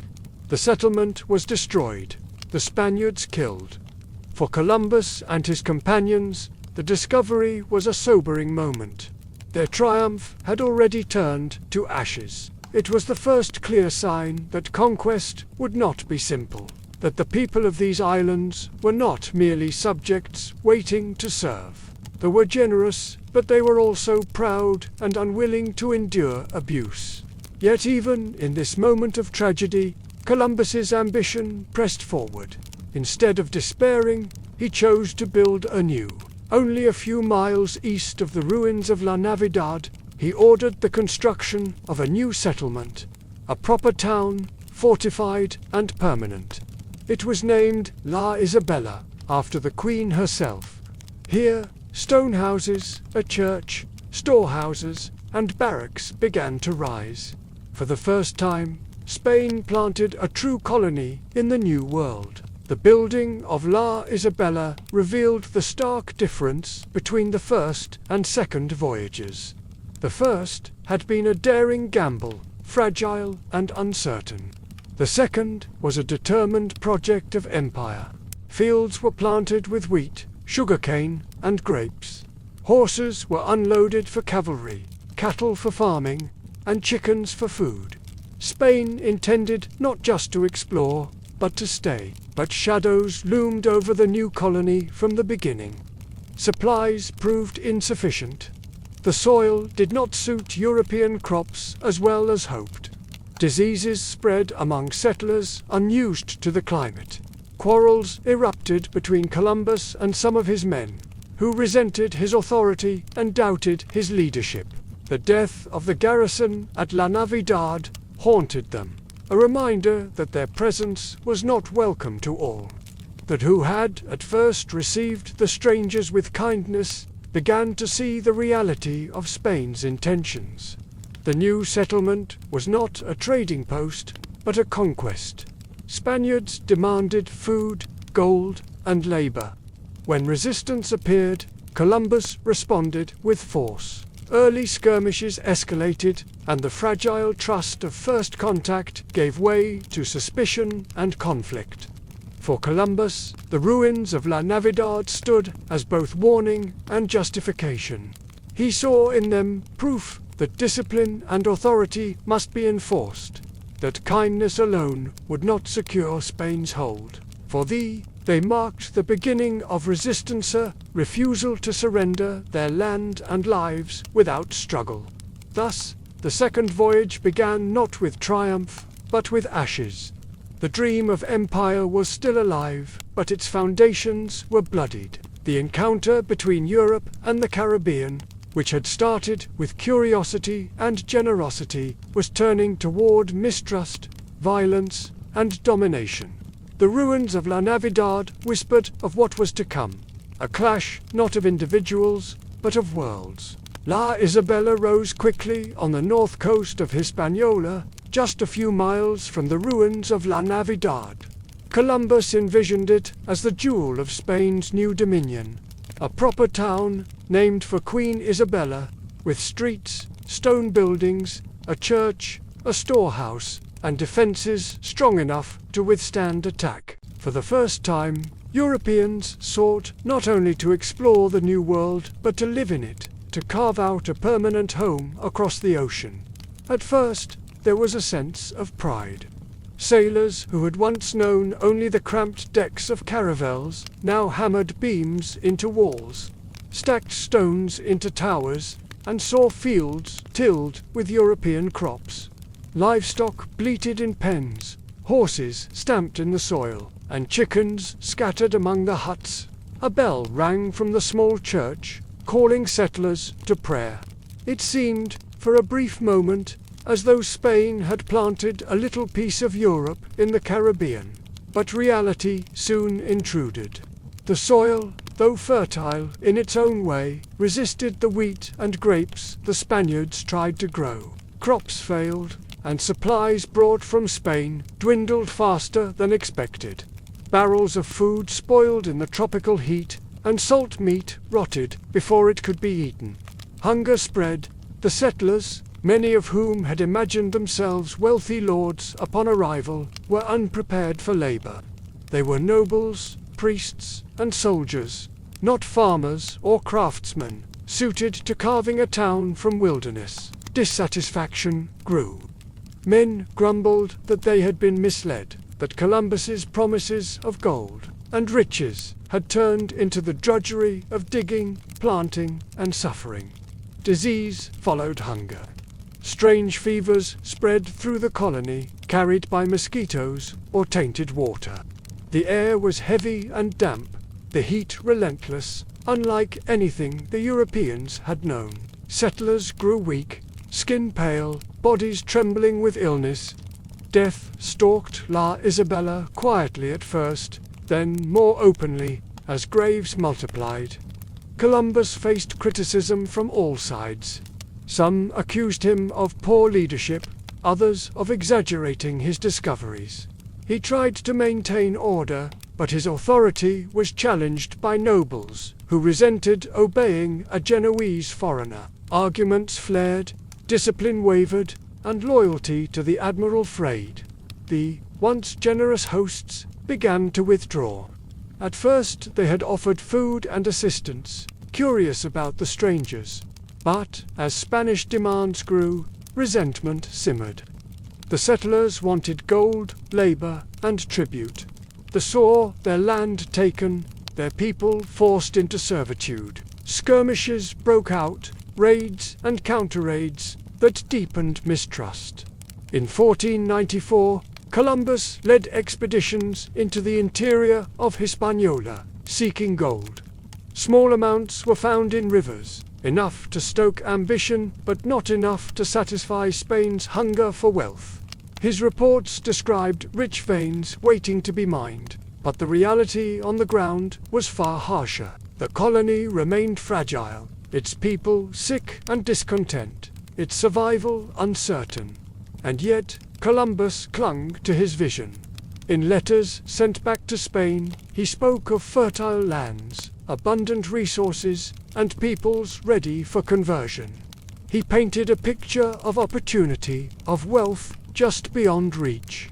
To admit failure was impossible not only for his pride, but for the fragile legitimacy of his titles and promises. For the settlers of La Isabela, however, life became a struggle for endurance. Their golden dreams had dissolved into toil, sickness, and hunger. Many longed to return home, to leave behind the sweltering heat and broken promises. Some cursed the day they had joined the fleet. The first permanent European colony in the Americas was not a triumph, but a warning. It showed how fragile empire could be, how difficult it was to transplant Europe into new soil. La Isabela did not endure. Within a few years, it was abandoned, its ruins reclaimed by the forest. But its brief existence marked a turning point. The dream of exploration had become the reality of colonization, with all its hardship and conflict. For Columbus, La Isabela was both a step forward and a shadow over his reputation. For Spain, it was the first of many attempts to build across the ocean. For thee, it was the beginning of a struggle that would transform their world forever. The age of discovery had begun with hope and wonder. At La Isabela, it revealed its cost. Back in Spain, the image of Columbus was far brighter, than the reality across the ocean. News of his discoveries had spread through Europe like fire on dry grass. Pamphlets were printed, letters were copied, and stories traveled faster than ships. Everywhere, people spoke of strange new lands filled with wonder-fertile islands, exotic birds, bright-colored fruits, and, above all, the promise of gold. When Columbus returned in 1493, leading a procession through Barcelona, he had been hailed as a man chosen by Providence. A year later, that image still held strong. He was Admiral of the Ocean Sea, bearer of Spain's triumph. A man whose name now carried weight across courts in Europe. His likeness was painted, his words recorded, his voyages debated. To many, he was the living proof that the world had expanded and that Spain stood at the center of it. Ferdinand and Isabella, eager to rival Portugal's maritime empire, upheld him as their champion. They listened to his reports with rapt attention. Descriptions of fertile islands, of gentle natives eager for conversion, of streams that shimmered with the promise of gold. Even when the truth was more complex, hunger, disease, and tension with the monarchs preferred the brighter story. Columbus gave them something invaluable: prestige. Spain, once a divided kingdom, now stood as the leader of a new age. Priests praised him for opening doors to souls yet untouched by Christianity. Merchants and nobles hungered for their share of the wealth that surely lay across the Atlantic. Young men dreamed of joining future expeditions, their minds filled with visions of adventure and fortune. Columbus himself encouraged these hopes, writing letters that spoke of opportunity, avoiding mention of the struggles at Isabella. And yet, not all were convinced. In some corners of court, murmurs of doubt began to stir. Where, they asked, were the great cities of Asia he had promised? Where were the spices, the silks, the treasures described by Marco Polo? What he had brought, back parrots, pineapples, cotton, and small bits of gold, were curiosities, not the foundations of empire. Rivals watched with envy. Other navigators and nobles resented Columbus's titles and privileges, questioning why a foreign-born sailor should hold so much power in Spain's name. Some whispered that he exaggerated his discoveries, that he was hiding failure behind grand words. In the taverns of Seville and the halls of Granada, debate rose: was Columbus truly a genius or merely lucky? Columbus himself stood firm, convinced that he had reached the fringes of Asia. In his writings, he spoke of islands that surely led to Chipungu, to Cathay, to the rich empires described in old texts. He believed, or at least insisted, that the mainland of Asia was just beyond the horizon, waiting to be found. To admit otherwise would have been to admit error, something his pride and ambition could never allow. Meanwhile, preparations for further voyages were already underway. Spain's appetite was whetted, and Columbus remained at the center of the enterprise. He envisioned himself not just as an explorer, but as a governor, a founder of colonies, a man who would bring Christianity and Spanish law to the ends of the earth. He wore his titles with pride, certain that history itself had chosen him. But behind the triumph lay shadows. Reports from Hispaniola hinted at discord, illness, and discontent. Settlers grumbled of hard labor and broken promises. Relations with them were souring, skirmishes turning into open conflict. Gold, the prize everyone sought, appeared only in small quantities, not the rivers of treasure Spain had imagined. In Spain, however, these darker truths were easy to ignore. The crowds still cheered, the monarchs still praised, and the name of Columbus still shone with glory. For now, he was the hero of a new world, the man who had pushed back the edge of the map and found lands where none had dared to search. But heroes live under scrutiny. As Spain's gaze turned more and more toward the west, expectations grew heavier. Columbus was no longer a dreamer asking for ships. He was the admiral, the man upon whom Spain's ambitions rested. Success was demanded, not hoped for. In those days of celebration, Columbus could not yet see the storm that lay ahead. For now, he basked in triumph, convinced that destiny was his ally. Spain believed in him, Europe marveled at him, and the ocean still waited to reveal its secrets. The first triumphs of Columbus had stirred Europe's imagination, but triumphs alone could not sustain empire. By 1494, the crown of Spain expected more than stories of exotic birds and gentle islanders. Ferdinand and Isabella had invested treasure, prestige, and faith in Columbus's vision. Now they demanded the reward: gold, trade, and order. In letters and reports, Columbus continued to speak of opportunity. He described fertile lands ready for crops, rivers that glittered with promise, and peoples eager to accept Christianity. His words painted Hispaniola as a paradise, part Eden, part gateway to Asia.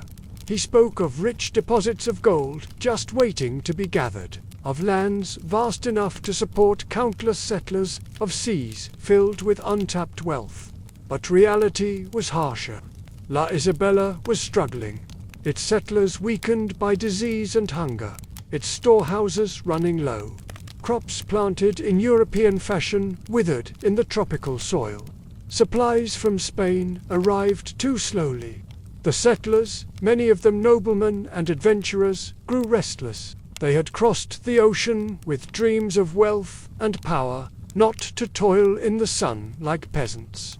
Reports of discontent trickled back to Spain. Some settlers sent their own letters to court, complaining of Columbus's harsh rule, accusing him of favoritism and deception. They whispered that the admiral's promises of gold were exaggerated, that his ambitions blinded him to the suffering of his people. Nobles in Spain, already jealous of Columbus's titles, seized on these complaints, feeding the fires of doubt. And yet, the monarchs still supported him for now. Columbus had achieved what no one else had dared. He had crossed the Atlantic and returned. His discovery had given Spain prestige and rivaled Portugal's maritime triumphs. Ferdinand and Isabella could not easily cast aside the man they had made, admiral of the ocean sea.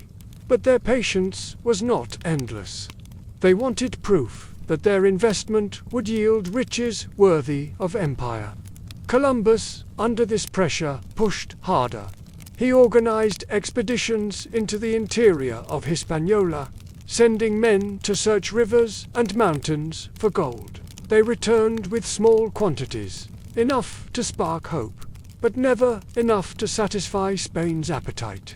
He instructed settlers to gather tribute from the cotton, food, and above all, gold ornaments. To him, this was the natural extension of Spain's authority. To thee, it was exploitation, and resentment grew. His promises of wealth were not mere lies. He truly believed, or convinced himself, that greater treasures lay just beyond reach. Perhaps he thought that if he pressed onward, if he pushed exploration deeper, he would uncover the golden cities he imagined. But every passing month, without discovery, widened the gap between his vision and reality. Tension mounted in La Isabela. Some settlers longed to return to Spain, others turned openly against Columbus. Fights broke out, accusations flew, and discipline fractured. Columbus responded with strict authority, demanding obedience, punishing dissent. He had risen from humble origins in Genoa, and now he stood as governor in Spain's name. But his pride, his foreign birth, and his unbending will earned him as many enemies as followers. Back in Spain, the crown received conflicting reports. Columbus's own dispatches spoke of triumphs and opportunity. Other letters described hardship, hunger, and cruelty. The truth lay somewhere between, but in the courts of Europe, perception mattered more than detail. The weight of expectation pressed down on Columbus. He was no longer the dreamer asking for 3 small ships. He was the admiral of the ocean sea, carrying Spain's ambitions on his shoulders. Success was no longer a possibility, it was a demand. Every month, without vast riches, was a strike against him. For now, Spain's faith endured. Ferdinand and Isabella continued to support his efforts, sending ships, supplies, and men. But murmurs of doubt were growing louder, not only among settlers, but also among courtiers and rivals eager to see the admiral fall. In those years, Columbus still stood in glory, but the foundation beneath him was cracking. His fame had been built on promises, and promises alone could not sustain empire. The crown's patience was strong, but not infinite. The man who had been lifted up as a hero now carried the unbearable burden of proving himself again and again. By 1494, the uneasy balance on Hispaniola had begun to collapse. What had started with gestures of friendship and exchanges of gifts was giving way to mistrust, resentment, and finally, violence. The, once generous in their welcome, now saw more clearly the intentions of the Spaniards. These newcomers had not come only to visit or to trade. They had come to stay. At first, the signs were subtle. They provided food reluctantly, no longer eager to share harvests with men who demanded tribute. Gold ornaments, once offered freely, became scarce. Families withdrew deeper into villages, wary of Spanish demands. Columbus, faced with hungry settlers and restless soldiers, pressed harder. He ordered the collection of tribute, above all in gold. Each was expected to deliver a quota, and those who could not were punished. Such demands strained a people who had no tradition of such tribute, nor any great reserves of gold to give. To these were not fair exchanges, but acts of domination. Their leaders, the Cossacks, began to resist. Among them was Coanabo, a powerful chief who had already been linked to the destruction of La Navidad. His influence spread among the villagers, and resentment hardened into defiance. Tensions erupted into open conflict. Skirmishes broke out as warriors ambushed Spanish parties, striking swiftly with wooden clubs and stone-tipped spears, before melting back into the forests. To the Spaniards, these attacks confirmed their fears. The islanders were not merely subjects waiting to be converted, but enemies to be subdued. Columbus responded with force. Drawing upon the experience of his soldiers, many veterans of the Reconquista, he launched punitive expeditions into the interior. The Spaniards carried steel swords, crossbows, and horses, weapons they had never seen. Horses, in particular, struck terror. Mounted men seemed like half-human, half-beast creatures charging into battle. Where they fought with courage and numbers, the Spaniards wielded technology and tactics that tilted the balance.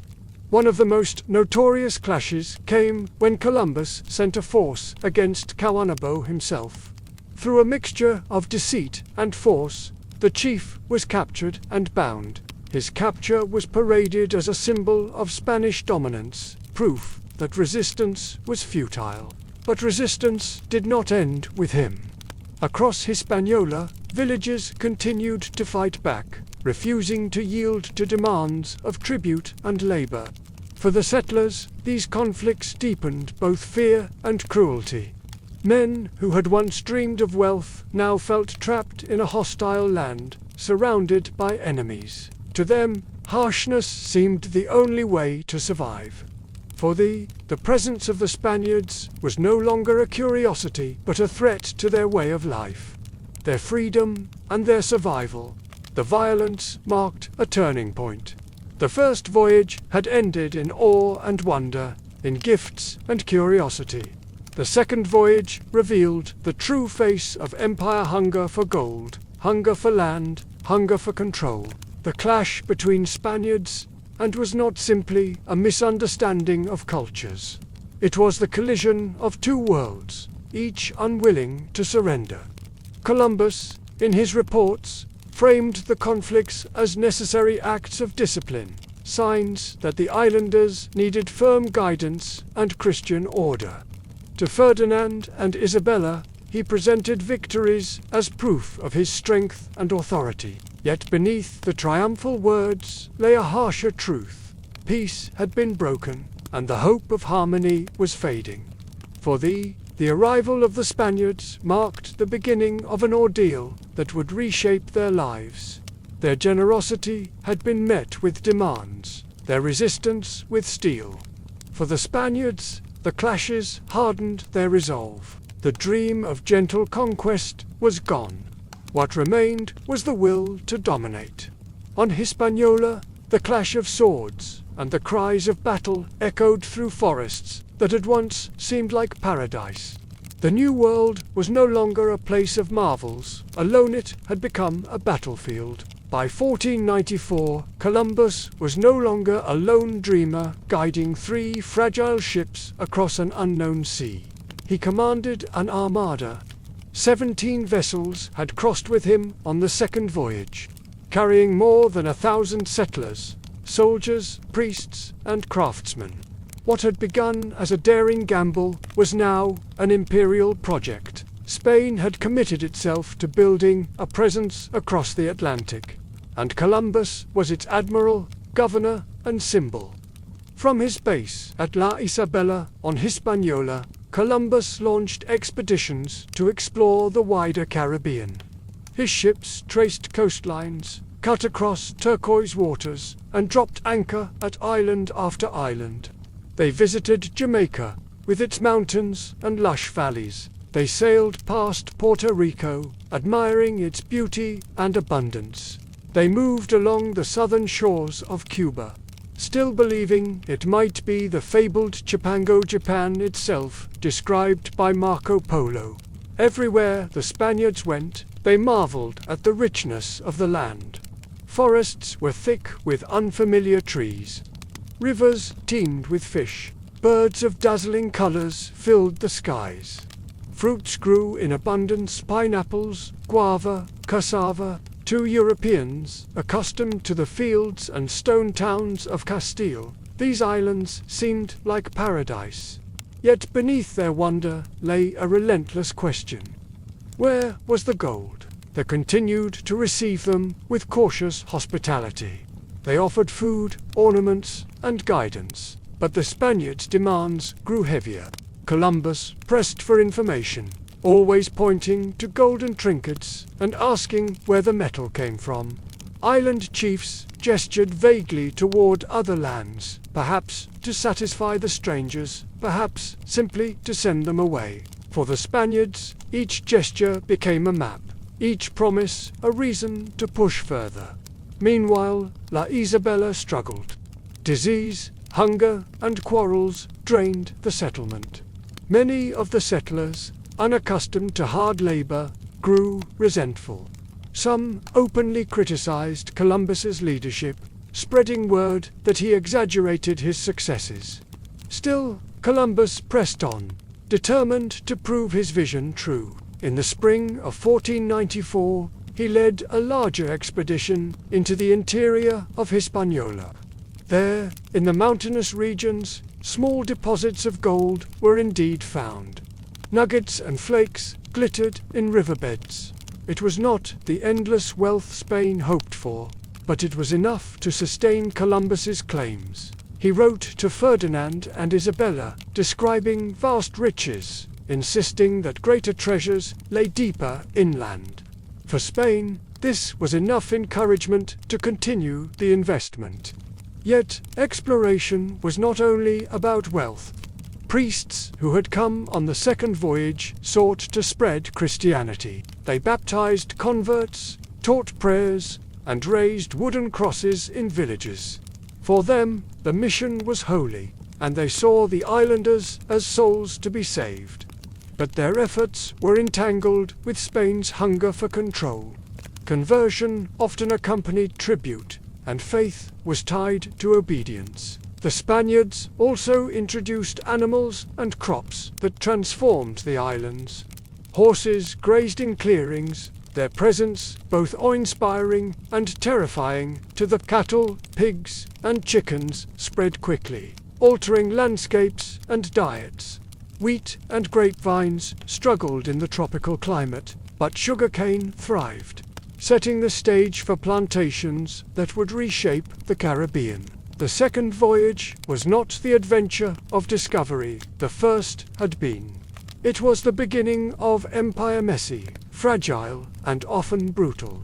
The Spaniards built fortifications, carved roads, and enforced their authority. The, once curious and welcoming, now faced demands for labor, tribute, and submission. Resistance smoldered, breaking into open conflict that would define the coming years. For Columbus, the expansion across the Caribbean was proof of his success. Each new island visited, each river explored. Each nugget of gold found confirmed his conviction that he was on the edge of Asia. He wrote confidently of kingdoms yet to be reached, of untold riches waiting just beyond the horizon. To Ferdinand and Isabella, his reports promised glory and wealth, but beneath the reports lay a more complex truth. The Caribbean was vast, its people resilient, and its wealth elusive. Settlers struggled, natives resisted, and the dream of easy riches slipped further away. The empire Columbus sought to build was real, but it was already cracking under the strain of its own ambition. Still, in these years, Columbus stood tall. He was the admiral of the ocean sea, governor of new lands, leader of Spain's grandest gamble. The fleet had returned, the islands had been claimed, and Europe looked to him as the man who had bridged two worlds. For the moment, his star was still rising. The dream of empire at La Isabela soon turned sour. What had begun with triumph and promise became, within months, a struggle for survival. The settlement Spain's first permanent foothold in the Americas was collapsing under the weight of its own ambition. At first, the problems seemed simple. Food, the supplies carried across the Atlantic, had dwindled quickly. Barrels of salted meat and hardtack spoiled in the heat, flour molded, beans rotted, wine soured. The settlers, many of whom were nobles and soldiers, were unprepared for the labor of farming. They had imagined themselves gathering gold and living as lords, not tilling fields beneath the burning Caribbean sun. The soil resisted European crops, and the once generous in sharing food grew less willing as Spanish demands hardened into tribute. Hunger bred sickness. Fevers swept the colony, leaving men too weak to work or fight. The humid air carried strange illnesses, unfamiliar to European bodies. Skin turned pale, lips cracked, and graves multiplied in the hot soil. The stench of sickness hung over La Isabela, mingling with the smell of rot from the harbor, where ships bobbed uselessly, their crews too weak to sail. The settlers turned their frustration on Columbus. They accused him of false promises. Where were the golden cities, the rivers filled with treasure? Why had they crossed the ocean only to suffer in a land that seemed to devour them? Murmurs grew into open complaints. Nobles, unused to obeying a foreign-born admiral, chafed under his authority. Soldiers grumbled, threatening to abandon their posts. The unity that had carried them across the Atlantic was unraveling. Meanwhile, relations with the deteriorated further. Spanish demands for food, labor, and gold pushed the islanders beyond patience. Chiefs, who had once welcomed the newcomers, began to resist openly. Villages refused tribute. Warriors attacked isolated Spanish parties, striking quickly and disappearing into forests. Rumors spread of uprisings, gathering strength. Columbus responded with severity. He dispatched armed expeditions to enforce Spanish authority, wielding steel swords and crossbows against warriors with wooden clubs. Mounted cavalry terrified. The Who had never seen horses before. Victories were won, but peace was not secured. Every act of resistance deepened mistrust. Every Spanish reprisal hardened hatred. Inside La Isabela, the atmosphere grew poisonous. Factions formed among the settlers. Some remained loyal to Columbus, convinced that his vision of Asia lay just beyond the horizon. Others called him a liar, demanding that he be replaced. Letters of complaint sailed back to Spain, carried by men eager to undermine him in court. Rivals at home, already jealous of his titles, seized on these reports to argue that the admiral had exaggerated his success. Columbus himself felt the strain. In his journals, his tone shifted between confidence and desperation. He still insisted that vast riches lay close at hand, that patience would be rewarded. But he also begged the monarchs for more supplies, more men, and more faith. His pride would not allow him to admit defeat, but reality pressed harder with each passing month. The settlers, trapped between hope and despair, clung to survival. They patched roofs against the rains, dug graves for the fallen, and dreamed of returning to Spain. Some deserted altogether, slipping away to live among the villages, where food was more plentiful and life, though strange, was freer than the misery of La Isabela. Others plotted open rebellion, imagining that by overthrowing Columbus, they might find fortune on their own. The colony was unraveling. Spain had dreamed of a foothold in a golden paradise, but instead it had planted its flag in hardship and discontent. Columbus's authority remained for now, but it rested on fragile ground. Hunger gnawed, disease weakened, and rebellion stirred both within and without. La Isabela stood as a symbol of Spain's ambition, but also as a warning. Empire could not be built on dreams alone. It demanded more than vision. It demanded survival. And on Hispaniola, even survival was in doubt. By 1495, the fragile peace on Hispaniola had shattered. What had begun with open hands and gifts had become tribute and suspicion. Hunger, greed, and arrogance poisoned the relationship between Spaniards and art, and rebellion spread through the island. For Columbus, the dream of gentle conquest was gone. To hold Spain's first colony, he believed, required force. The heart of resistance lay in the leadership of Cossacks chiefs, who commanded villages and held the loyalty of their people. Among them was Coanabo, the same chief whom Spaniards blamed for the destruction of La Navidad. Proud and fierce, Coanabo became the symbol of defiance. Under his influence, warriors struck at Spanish outposts, ambushing patrols, burning fields, and raiding for supplies. The settlers, weakened by hunger and disease, were terrified. They huddled inside La Isabela, their confidence broken. Letters sent back to Spain described the island as dangerous and hostile, painting Columbus's vision in darker shades. To the monarchs, it seemed their admiral might be losing control. Columbus could not allow that perception to take root. Determined to prove his authority, he organized a campaign against the High. He gathered his soldiers, veterans of the Reconquista, men hardened by decades of war in Iberia, and marched inland. With them went horses, steel swords, lances, and crossbows. They faced the invaders with courage, wielding wooden clubs and stone-tipped spears, their numbers far greater. But numbers alone could not overcome steel. The first clashes were decisive. Mounted cavalry charged into ranks of warriors, scattering them in panic. Crossbow bolts cut through defenses. Drums and cries of the echoed in the forests. But the outcome was grimly predictable.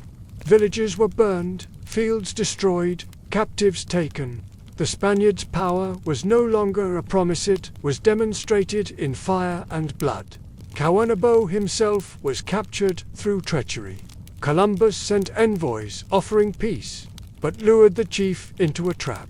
Bound in chains, he was paraded as a prisoner, a warning to others. His capture broke the morale of many, though resistance did not vanish. Across Hispaniola, scattered uprisings flared, each met with harsh reprisals. To enforce Spain's will, Columbus imposed a system of tribute.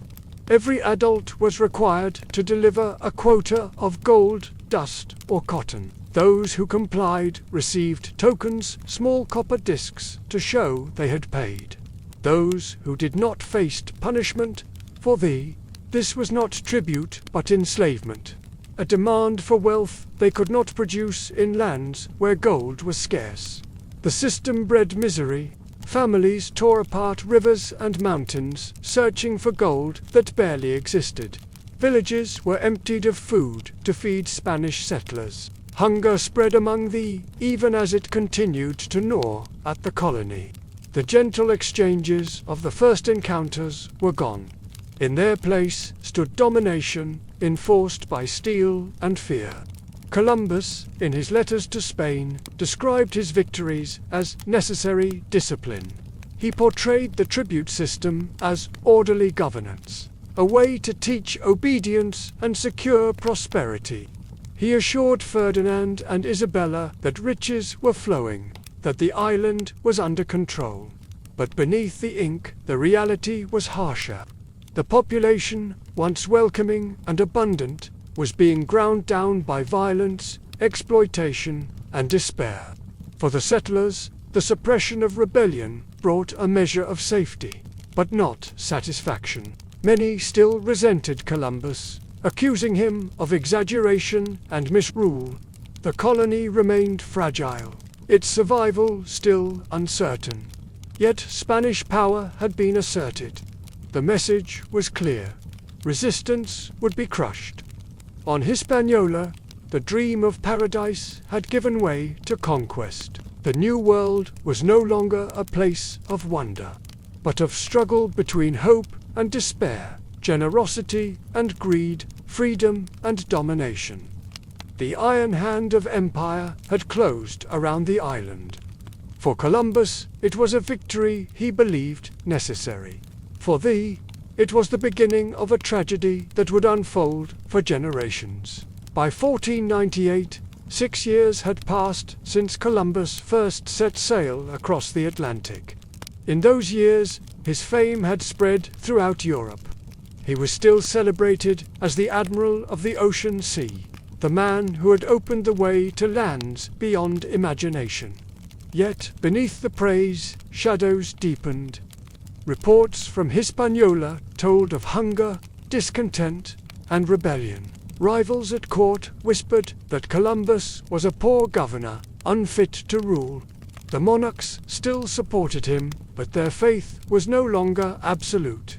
And yet, Columbus remained determined. He had not found the golden empires of Asia he had promised, but he still believed or insisted that they lay close at hand. With permission from Ferdinand and Isabella, he prepared for a third voyage, hoping at last to uncover the riches that would silence his critics and secure his place in history. This voyage was different from the first two. The fleet was smaller, just 6 ships. Resources were tighter, enthusiasm less fervent. Many in Spain were weary of investing in voyages that returned more problems than gold.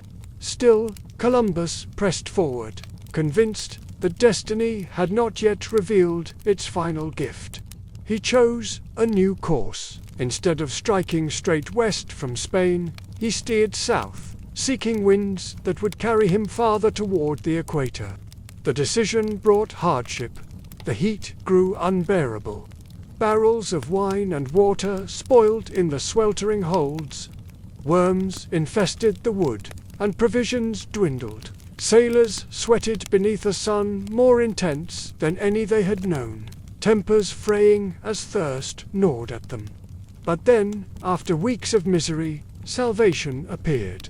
The fleet sighted land, not another small island, but a coastline, vast and unfamiliar.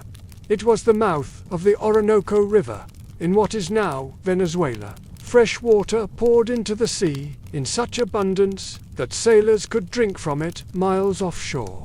For Columbus, the scale of this discovery was staggering. This was no mere island.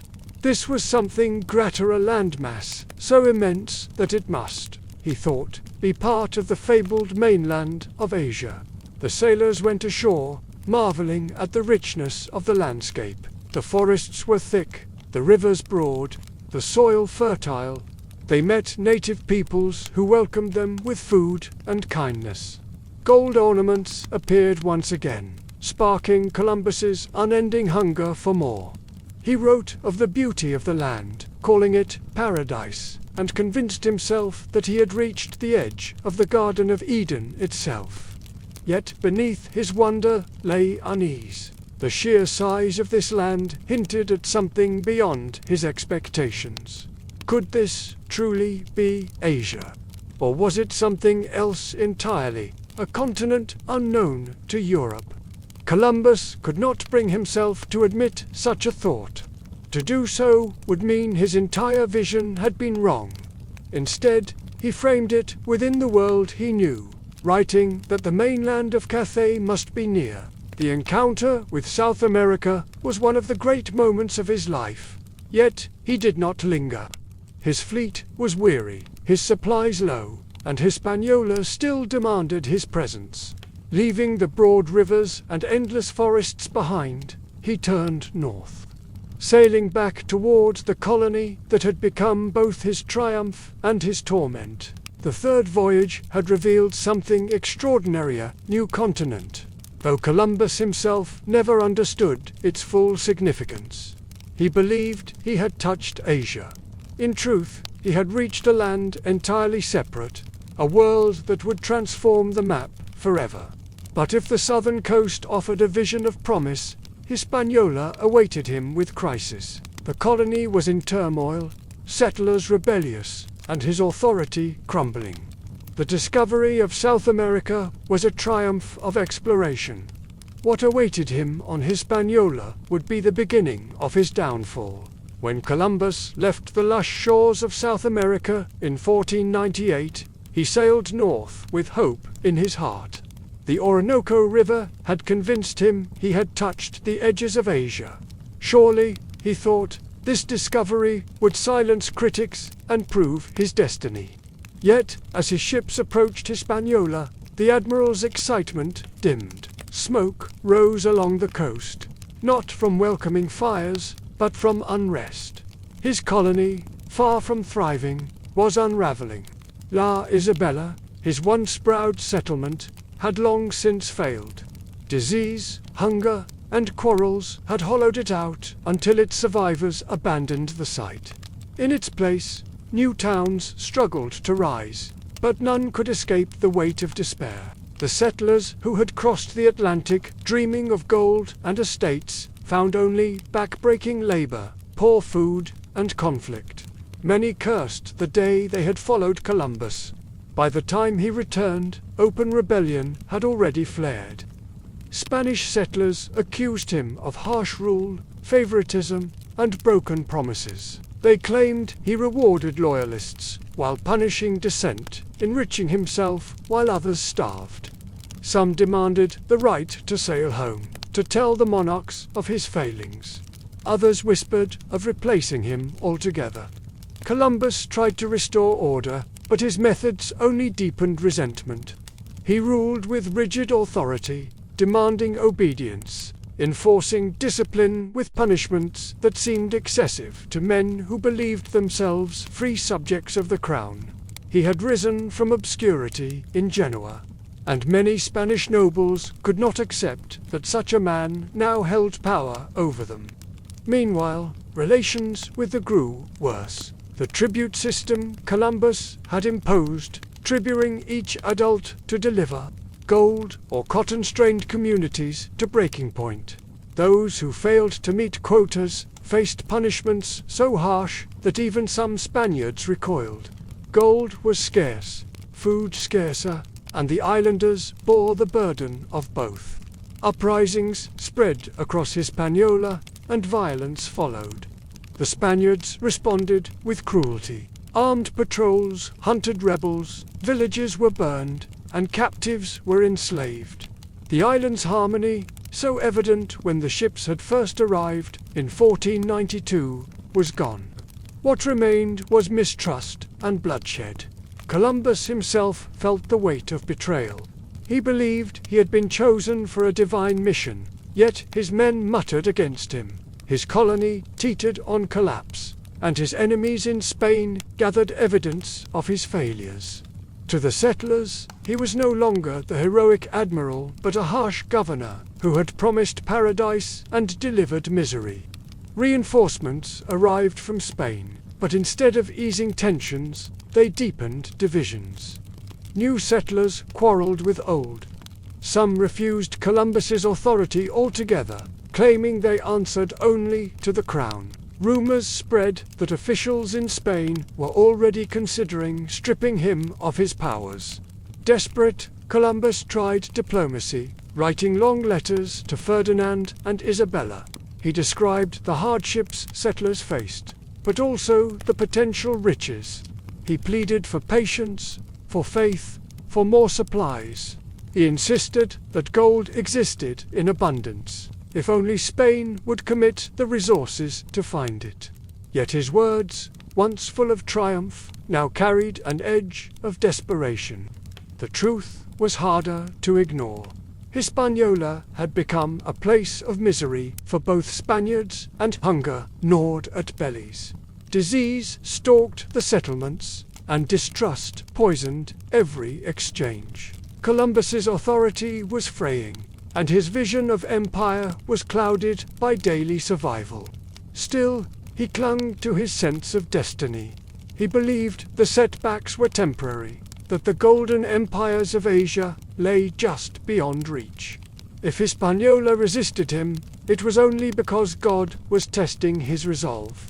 But for the settlers who had buried friends and endured hunger, such faith was little comfort. By 1498, Hispaniola no longer looked like the heart of a new world. It looked like a colony on the brink of collapse, governed by a man whose dream was slipping beyond his grasp. By the late 1490s, Columbus's image in Hispaniola was very different from the heroic admiral celebrated in Spain just a few years earlier. Among the settlers, anger grew louder. Hunger gnawed at their bodies. Sickness drained their strength, and the golden promises of the Indies remained unfulfilled. In their misery, many looked for someone to blame, and Columbus was the clearest target. Complaints rose like a tide. Some accused him of tyranny, claiming he ruled like a despot rather than a governor. Others said he favored his brothers Bartholomew and Diego, granting them positions of power and privilege. Nobles who had expected wealth and estates bristled under his commands. Resenting that a foreign-born Genoese held authority over them, they whispered that he was unfit, even dangerous, to Spain's interests. Open defiance spread. Groups of settlers refused to follow his orders, some leaving his authority altogether and establishing their own farms and estates. A few sailed secretly back to Spain, determined to present their grievances directly to Ferdinand and Isabella. Their letters and testimony painted a damning picture: that Columbus was harsh, unjust, and incapable of governing. Meanwhile, the bore the greatest suffering. The tribute system demanded more than they could give.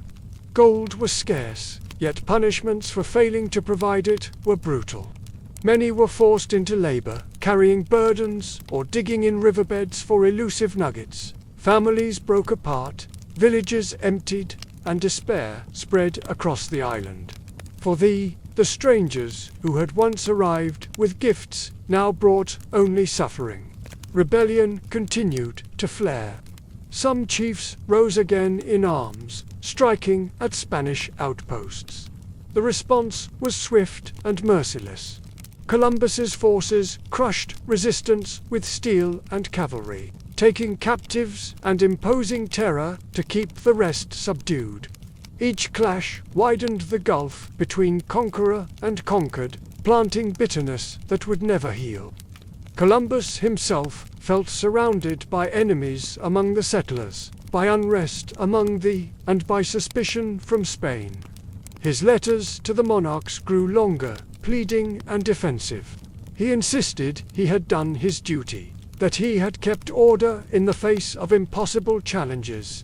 He blamed rebellious settlers for exaggerating their hardships, claimed enemies sought to undermine him, and promised that riches still lay ahead, if Spain would only persist. But his words no longer carried the same shine. In court, rivals seized every rumor, every complaint. They reminded Ferdinand and Isabella that Portugal had grown rich from the spice trade along Africa, while Spain's colonies drained resources and returned little gold. Why, they asked, should Spain entrust so much power to a Genoese who seemed unable to govern? Even among his own supporters, doubt grew. Priests who had hoped to spread Christianity were disillusioned by the cruelty of conquest. Soldiers who had once followed him for glory now muttered that he had lost God's favor. Settlers who had dreamed of riches now cursed him openly in taverns and fields. By 1499, Columbus was no longer just the admiral of the ocean sea. He was a man under suspicion. His dream of Asia remained unproven. His colony teetered on collapse. His authority was questioned by the very people he commanded, and in Spain, powerful voices were beginning to whisper that the time had come to send someone else. The same voyage that had raised him to glory was now dragging him toward disgrace. He had crossed the ocean and opened the door to a new world. But holding that door open was proving far harder than pushing it ajar.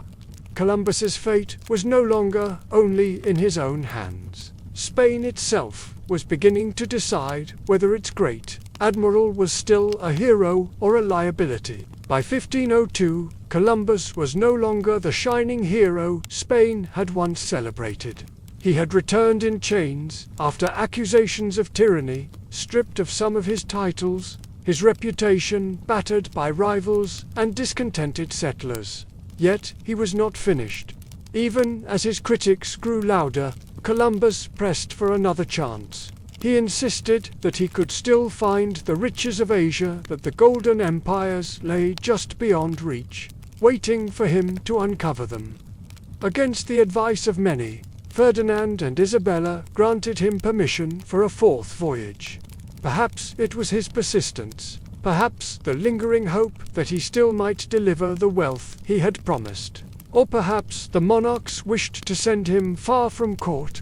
Whatever their reasons, the crown gave him 4 ships and about 150 men. It was a smaller fleet than before, but for Columbus it was a final opportunity. He was now in his early 50s, his body worn by years at sea, but his conviction remained unshaken. He set out with clear orders: explore further south, avoid Hispaniola, and seek a passage to Asia. If the riches of Cathay and Chipangu had eluded him, he believed they must lie along the coasts he had not yet seen. He sailed west once more, across the Atlantic, with the same faith that had carried him 10 years earlier. This time, however, the ocean did not welcome him. The voyage was plagued from the start by storms that battered the ships, tearing sails and cracking timbers. Lightning split the sky, waves smashed over the decks, and men clung to ropes as the sea threatened to swallow them. Supplies spoiled quickly, hunger gnawed, and spirits sank. Columbus wrote of his suffering in his journals. describing himself as cast upon this stormy sea, sick in body and troubled in soul. Yet, even amid hardship, discoveries were made. The fleet reached the coast of Central America, near present-day Honduras, Nicaragua, Costa Rica, and Panama. Columbus believed he was skirting the edge of Asia, convinced that a strait must lie nearby, a passage that would lead directly to the riches of the East. He sailed along the unfamiliar shoreline, marveling at its forests and rivers, but never found the route he sought. The encounters with indigenous peoples were mixed. Some welcomed the strangers with food and gifts, while others resisted, wary of Spanish demands. Trade was attempted, but mistrust grew quickly. Violence flared, arrows flew, and swords struck back. Columbus's men, weary and hungry, saw enemies in every shadow. The fragile friendships of the first voyage were long gone. Storms continued to punish the expedition. Ships leaked, masts snapped, and men despaired. At one point, Columbus and his fleet were forced to beach their damaged vessels on the coast of Jamaica, unable to sail further. There they remained, stranded for months, dependent on uneasy relations with the island's people for survival. Supplies ran low, disease spread, and mutiny simmered among the men. Columbus, once confident and commanding, was reduced to pleading and bargaining. He used every ounce of cunning to maintain order, at one point predicting a lunar eclipse, and using it to frighten the islanders into providing food. It was a moment of brilliance, but it also revealed how desperate he had become. The fourth voyage was no triumph. It was an ordeal of storms, shipwrecks, hunger, and despair. And yet, through it all, Columbus clung to his vision. He still believed that Asia was near, that he stood on the threshold of fulfilling his destiny. To his men, it was madness. To Columbus, it was faith. After 2 years of suffering, rescue finally came. The survivors were brought back to Spain in 1504. Columbus returned not as a conquering hero, but as an old man, broken in body, carrying more scars than treasures. His fourth voyage had revealed new coasts, but no golden empires.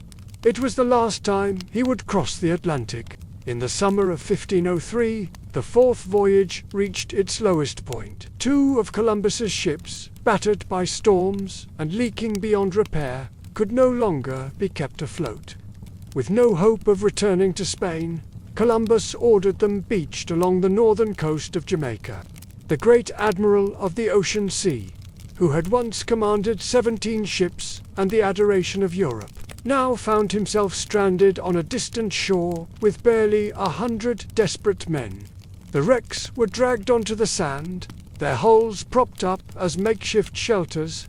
The Spaniards lived in the skeletons of their ships, exposed to the heat, the rain, and the endless sound of waves. Supplies dwindled quickly. Hunger grew sharp. Illness spread among the crew, sapping strength and resolve. What had begun as a voyage of discovery had become a struggle for survival. At first, the indigenous people of Jamaica offered assistance. They brought food, cassava, bread, fish, and fruits to the stranded foreigners. But as weeks stretched into months, generosity gave way to frustration. The Spaniards had little to trade, and their demands grew heavier. Tension flared, and soon the islanders began refusing aid. Without food from the land, starvation loomed. Columbus, weak from illness, relied on his cunning to maintain hope. He promised his men that rescue would come, though no ship had been sent from Spain. To secure food from the islanders, he turned to the heavens. Consulting his almanac, he saw that a lunar eclipse was near. When the night arrived, Columbus gathered the islanders and declared that God was angry with them for refusing to feed his servants. As the moon darkened in the sky, the islanders cried out in fear. Columbus then promised that if they renewed their support, the darkness would pass. When the moon returned to its glow, they were convinced. For a time, supplies flowed again, but even this miracle could not hold despair at bay forever. Among his crew, mutiny simmered. Two brothers, Francisco and Diego de Porros, led a faction that refused to obey Columbus any longer. They declared him unfit to lead, blaming him for their suffering. In a desperate bid for freedom, they seized canoes and attempted to reach Hispaniola. The attempt failed, and many returned broken and exhausted. The rebellion, though quelled, revealed how far Columbus's authority had fallen. Meanwhile, Columbus's eldest son, Diego, and his brother Bartholomew did their best to keep order, but discontent gnawed at the camp. Some men plotted violence, others drifted into hopeless silence.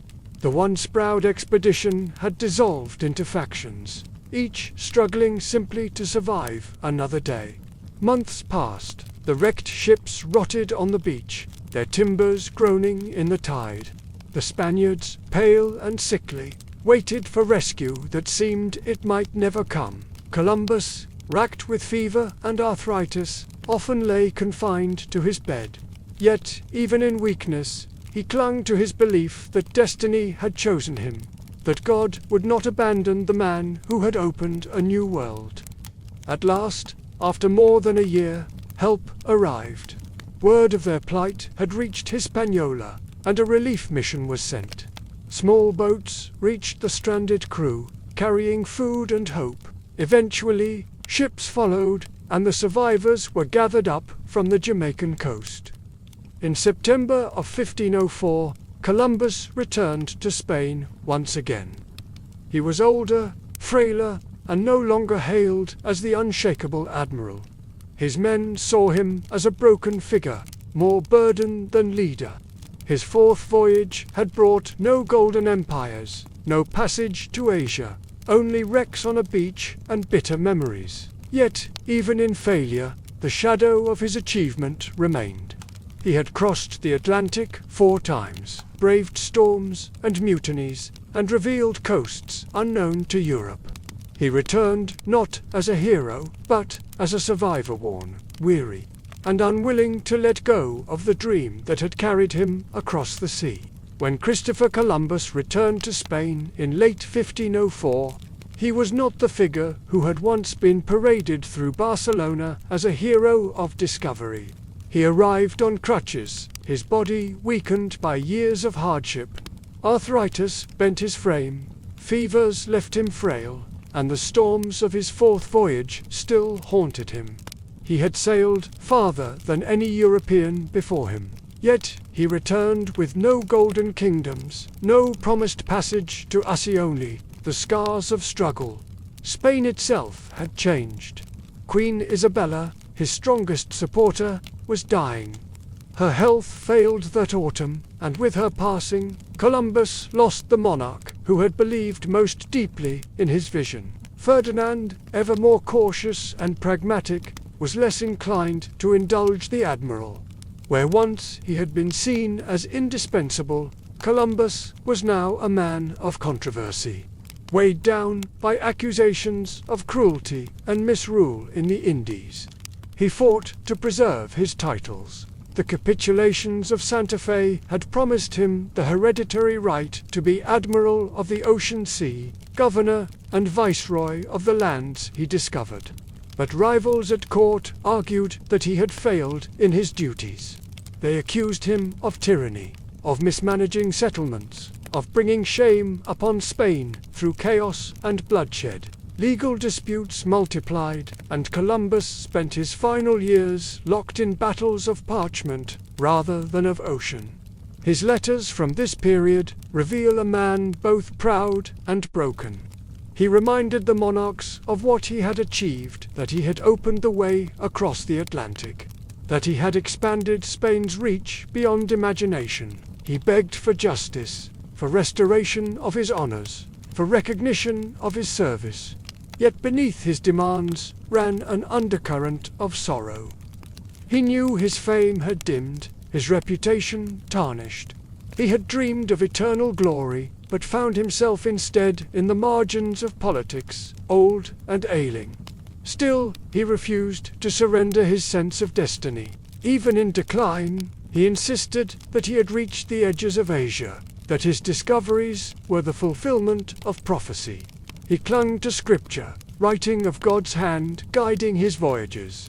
For Columbus, the story of his life could not be one of failure. It had to be one of divine purpose, misunderstood by men but written in the heavens. In Valladolid, where he spent his final days, Columbus lived quietly, cared for by his family. His son, Diego, became his advocate, fighting in court to secure the family's rights. Bartholomew, his loyal brother, remained by his side. The admiral himself, once so restless, now moved slowly through rooms rather than across oceans. He who had faced the endless horizon was confined to the limits of age and illness. On May 20th, 1506, Christopher Columbus died. His passing was quiet, with little of the grandeur he had once imagined. Spain did not hold vast ceremonies, nor did crowds gather to honor him. He was laid to rest without the full honors of a national hero. At the time of his death, he was remembered less as the discoverer of new worlds than as a man whose promises had exceeded his results. And yet, history would not forget him. The voyages he had led had changed everything. The Atlantic was no longer a barrier, but a bridge. Two worlds that had long existed apart were now bound together, for better and for worse.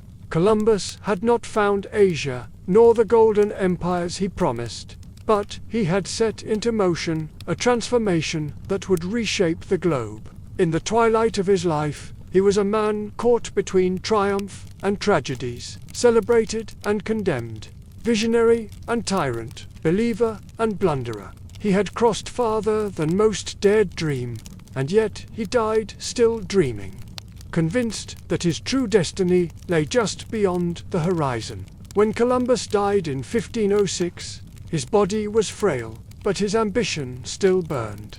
He had begged the monarchs for restoration of his titles, Admiral, Viceroy, Governor of the Indies, yet he died without seeing them fully restored.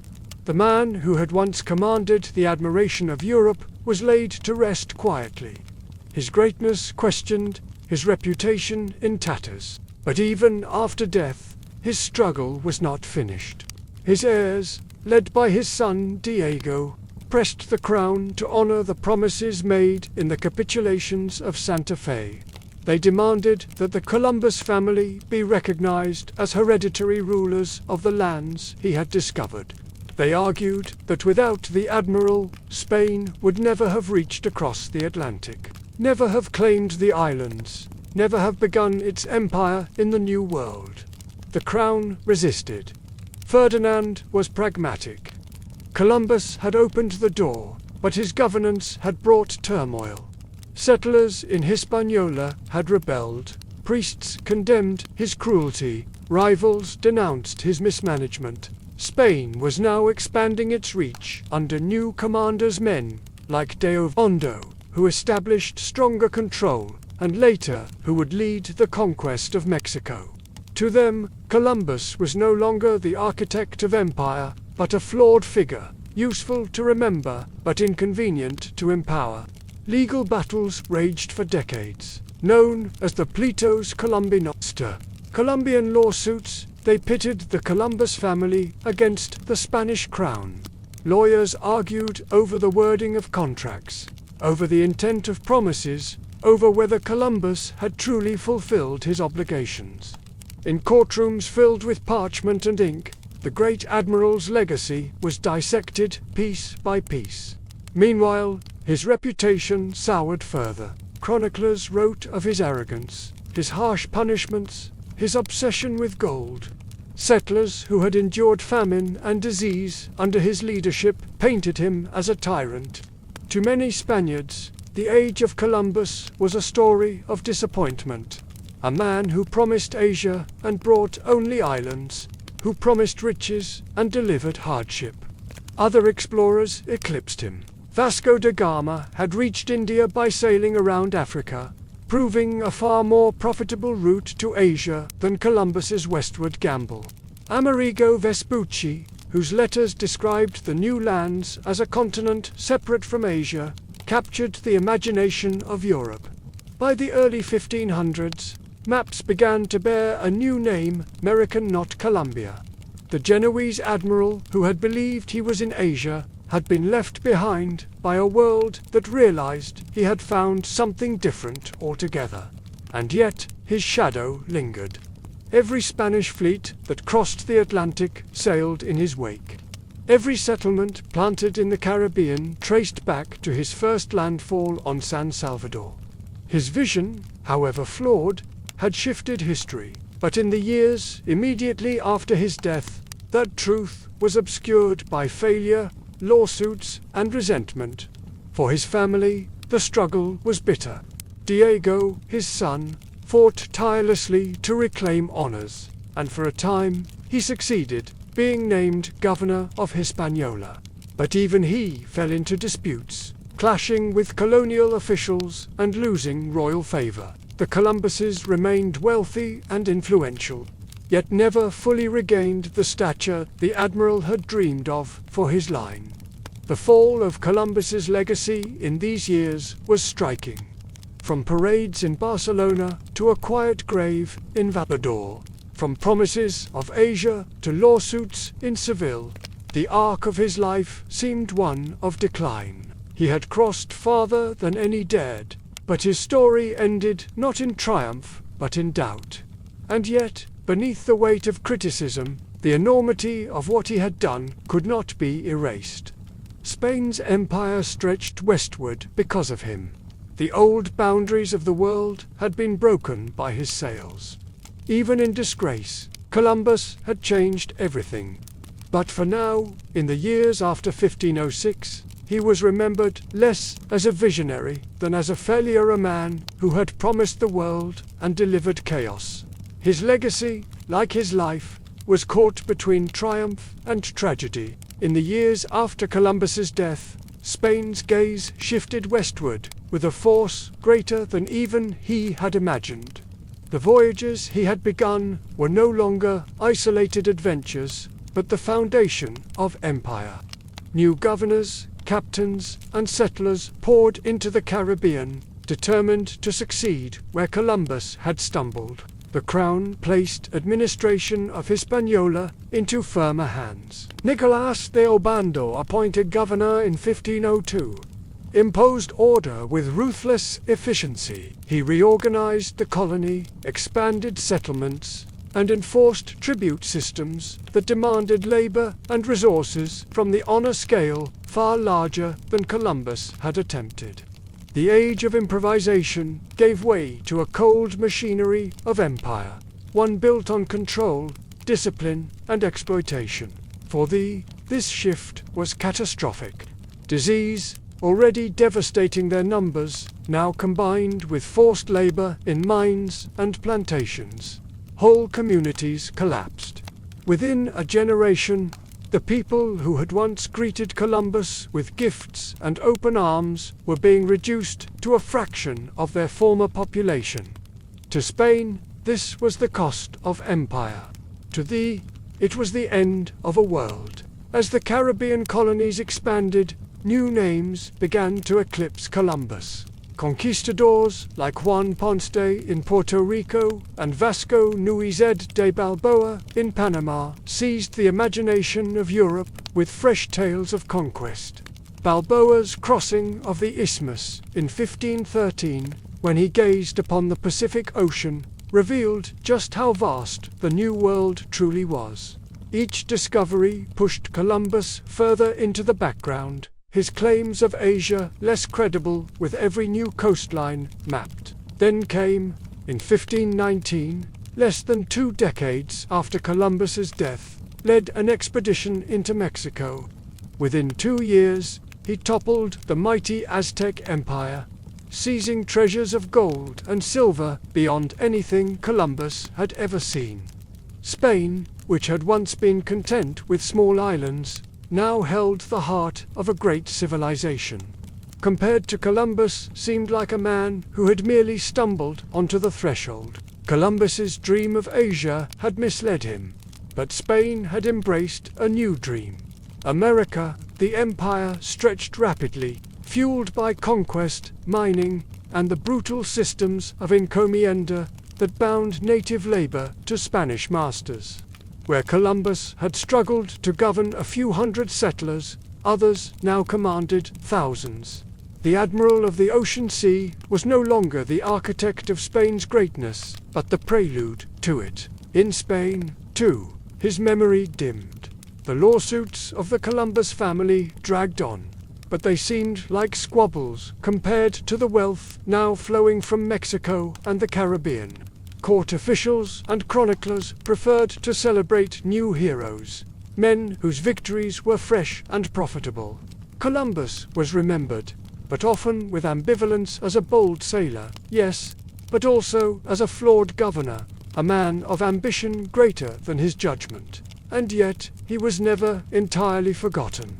His voyages were still cited as the spark, the moment when the impossible had been attempted and achieved. Maps still traced his routes, showing how the Atlantic had been crossed. But his legacy was already shifting. He was no longer seen as the discoverer of Asia, but as the unwitting messenger of a new world, a role grand, but not as he had imagined it. The empire Spain was building owed its beginning to Columbus, but it no longer needed him. The dream had moved beyond the dreamer. New captains would write its next chapters, with swords and ships, in blood and gold. By the 1520s, only a generation after his first voyage, Columbus was already becoming a figure of history rather than of present glory. His shadow remained, but others now walked in the sun. In the first decades of the 1500s, Christopher Columbus's memory lingered uneasily in Europe. To some, he was the bold admiral who had crossed an unknown ocean, opening the way to riches and empire. To others, he was a failed governor, a man whose misrule had brought rebellion and suffering. His reputation was neither wholly exalted nor wholly condemned, was fractured, contested, and unsettled. Among Spain's monarchs, his memory was handled with care. Ferdinand, after Isabella's death, preferred to minimize Columbus's role. He granted positions to new governors and captains, ensuring that the colonies would be run by loyal Spaniards rather than by the descendants of a Genoese adventurer. Columbus's heirs pressed their claims in endless lawsuits, but Ferdinand had little desire to see them inherit viceroyalties across the ocean. For the crown, Columbus was a useful chapter in the story of empire, but not the foundation of it.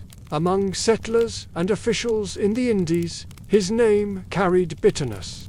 Those who had followed him to Hispaniola remembered hunger, sickness, and broken promises. They spoke of his harsh punishments, his favoritism toward his brothers, his inability to keep order. For them, Columbus was not a visionary but a tyrant, a man whose dream had become their misery. Priests and chroniclers were divided. Some praised him as an instrument of God, the man who had opened lands for the spread of Christianity. They saw in his voyages the fulfillment of prophecy, the widening of Christendom's reach.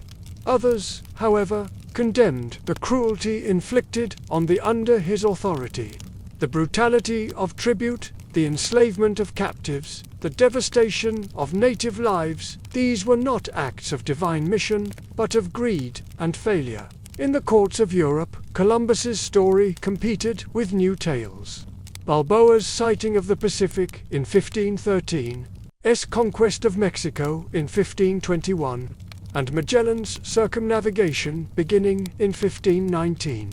All captured the imagination of a continent hungry for marvels. Compared to these triumphs, Columbus's islands seemed small, his accomplishments overshadowed.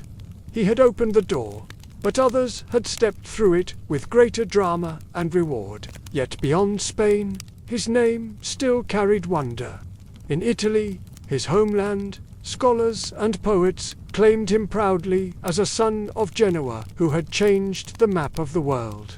In other European courts, his voyages were studied and debated, proof that the Atlantic was not endless but passable.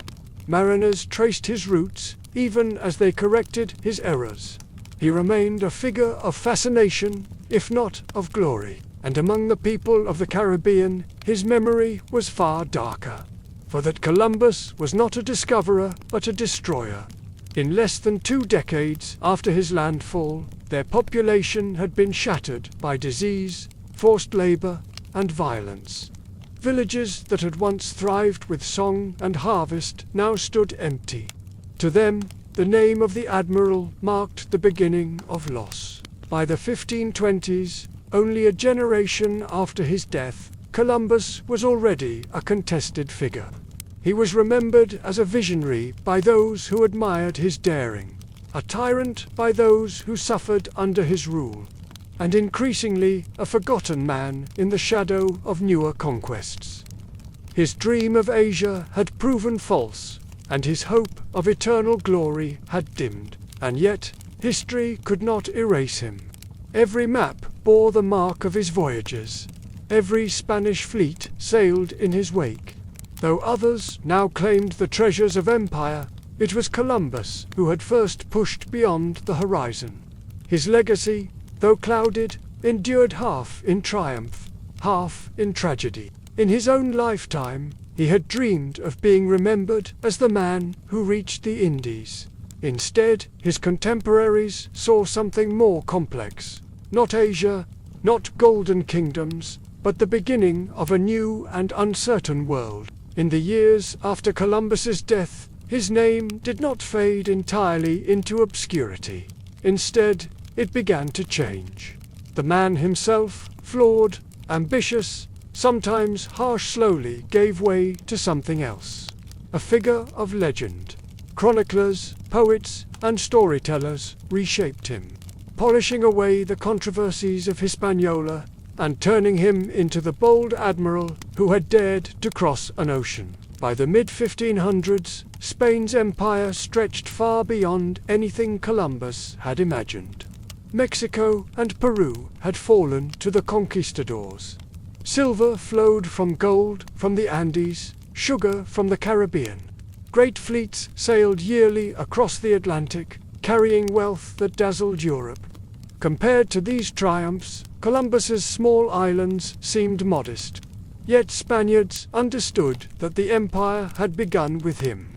He was remembered as the man who had opened the gate, even if others had built the palace. Writers played a powerful role in shaping this memory. Historians like de los Casas, though critical of Spanish cruelty, described Columbus as a man chosen by God, a visionary who had revealed new worlds. Others painted him as a heroic mariner, brave against the unknown. His errors, his mistaken belief that he had reached Asia, his failures as governor were softened or excused. To many, it was easier to remember him as a discoverer than as a ruler. In Italy, his reputation shone even brighter. Though Genoa had given him little support in life, Italians now claimed him proudly as their own. Poets celebrated him as a son of their soil who had changed the map of the world. Across Europe, he became a symbol of daring, proof that fortune favored bold sailors who trusted their vision against all doubt. But not all saw him as a hero. Among Spain's colonists, stories of his tyranny lived on. Veterans of Hispaniola told tales of his harsh punishments, his obsession with gold, his inability to govern. To them, Columbus was a warning. Visionaries may discover lands, but they cannot always rule them. His legend inspired admiration in some circles, but suspicion in others. The indigenous peoples of the Caribbean, meanwhile, carried a darker memory. For the Columbus's arrival was the beginning of devastation. By the mid-1500s, their population had collapsed under disease, enslavement, and violence. Though their voices rarely reached European ears, the shadow of Columbus in their history was not of discovery, but of loss. As decades turned into a century, Columbus's image grew more symbolic. By the early 1600s, Europeans spoke less of the man himself and more of what he represented. He was a symbol of daring navigation, of God's providence, of Europe's expansion across the seas. Playwrights and scholars compared him to Odysseus or Aeneas, not for who he truly was, but for what his voyage seemed to mean. Ironically, his greatest rival in memory was Amerigo Vespucci. Vespucci's published letters described the new lands in vivid detail and argued that they were not Asia but a continent entirely unknown to Europeans. Mapmakers embraced his vision, and soon the name America spread across Atlantis. While Columbus had been the first to cross, Vespucci's name came to define the land. The admiral's dream of eternal glory was, in this sense, eclipsed, and yet Columbus remained a mythic figure. For Spain, he was the first chapter of empire. For Italy, a hero reclaimed. For poets, a symbol of human daring. For critics, a cautionary tale of ambition and misrule. For the Caribbean, a shadow. In life, he had struggled to prove his destiny. In death, others remade, him choosing the parts that suited their needs, discarding the rest. By the 1600s, Christopher Columbus was no longer just a man. He was a story, told and retold, reshaped to fit the world that had grown from his voyage. By the middle of the 1500s, Europe was in the grip of transformation. The Renaissance spirit of curiosity, invention, and exploration seemed to animate every corner of life printing. Presses poured out books, artists filled canvases with new visions, and navigators pushed the limits of the known world. In this atmosphere, Christopher Columbus became more than a historical figure. He became an emblem, a symbol invoked whenever Europeans spoke of courage, discovery, or the will to challenge the impossible. Humanist scholars compared him to the great heroes of antiquity. In their writings, Columbus was likened to Odysseus, braving uncharted seas, or to Aeneas, founding a new chapter in human history. His voyage, they argued, was proof that man could shape his destiny through vision and daring, where medieval thought had often emphasized the dangers of venturing too far. The Renaissance celebrated the boldness of those who sought beyond the horizon.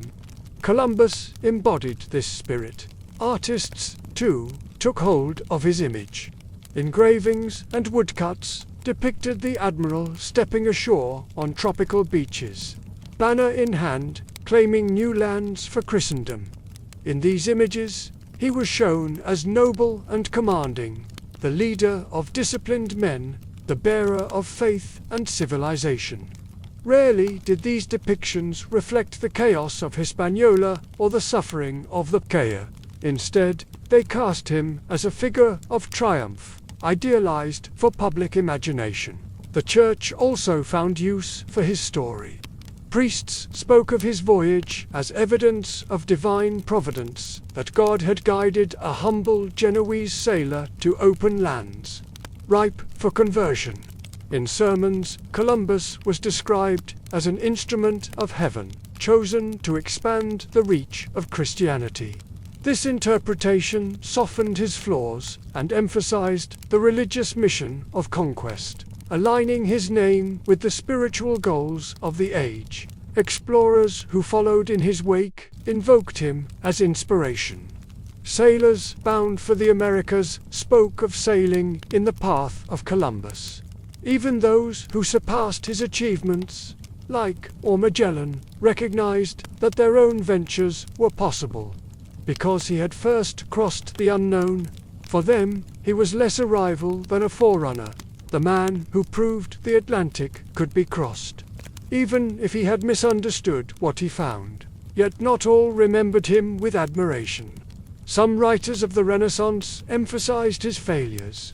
They pointed out that he had died believing he had reached Asia, never understanding the true scope of his discovery. They noted his harsh rule in Hispaniola, the rebellion of his settlers, the collapse of his authority. To them, Columbus was a tragic figure, brilliant enough to dream of crossing the ocean, yet blind to the reality of what he had found. Still, even these critics contributed to his myth.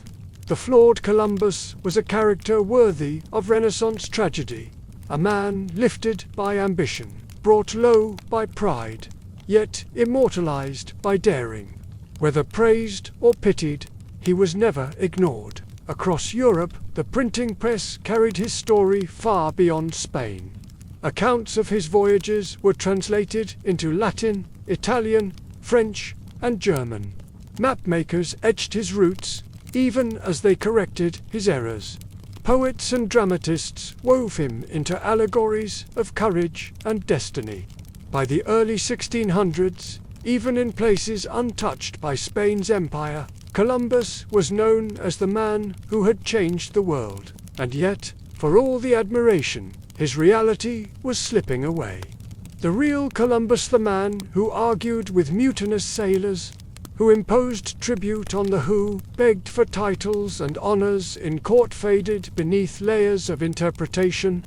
In his place stood a symbol, sculpted by artists, priests, and scholars into whatever shape their time required. For the Renaissance imagination, that symbol was not of failure or cruelty.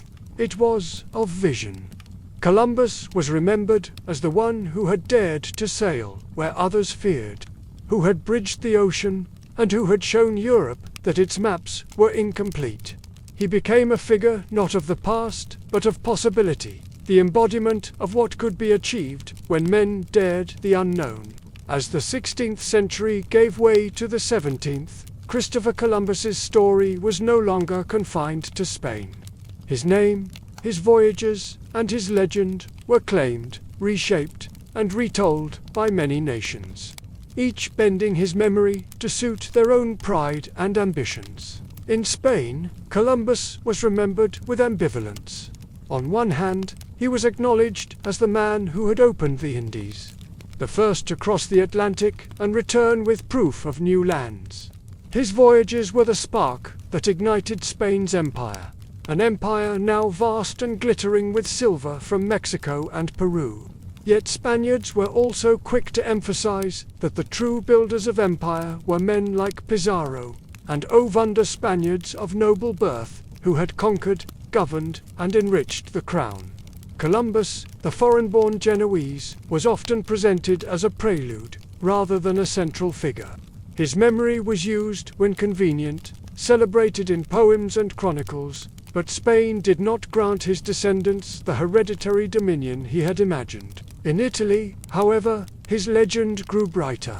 Though Genoa had offered him little support during his lifetime, Italians in the Renaissance proudly claimed him as their own. Writers and artists exalted him as proof of Italian genius, a navigator who had surpassed the limits of ancient geography. For Italy, which lacked an empire of its own, Columbus became a cultural hero, a symbol that Italians, too, had shaped the destiny of Europe. His Genoese origin was emphasized in poems, commemorations, and even church sermons, ensuring that his name would not be lost to Spain alone. Elsewhere in Europe, Columbus's image shifted again.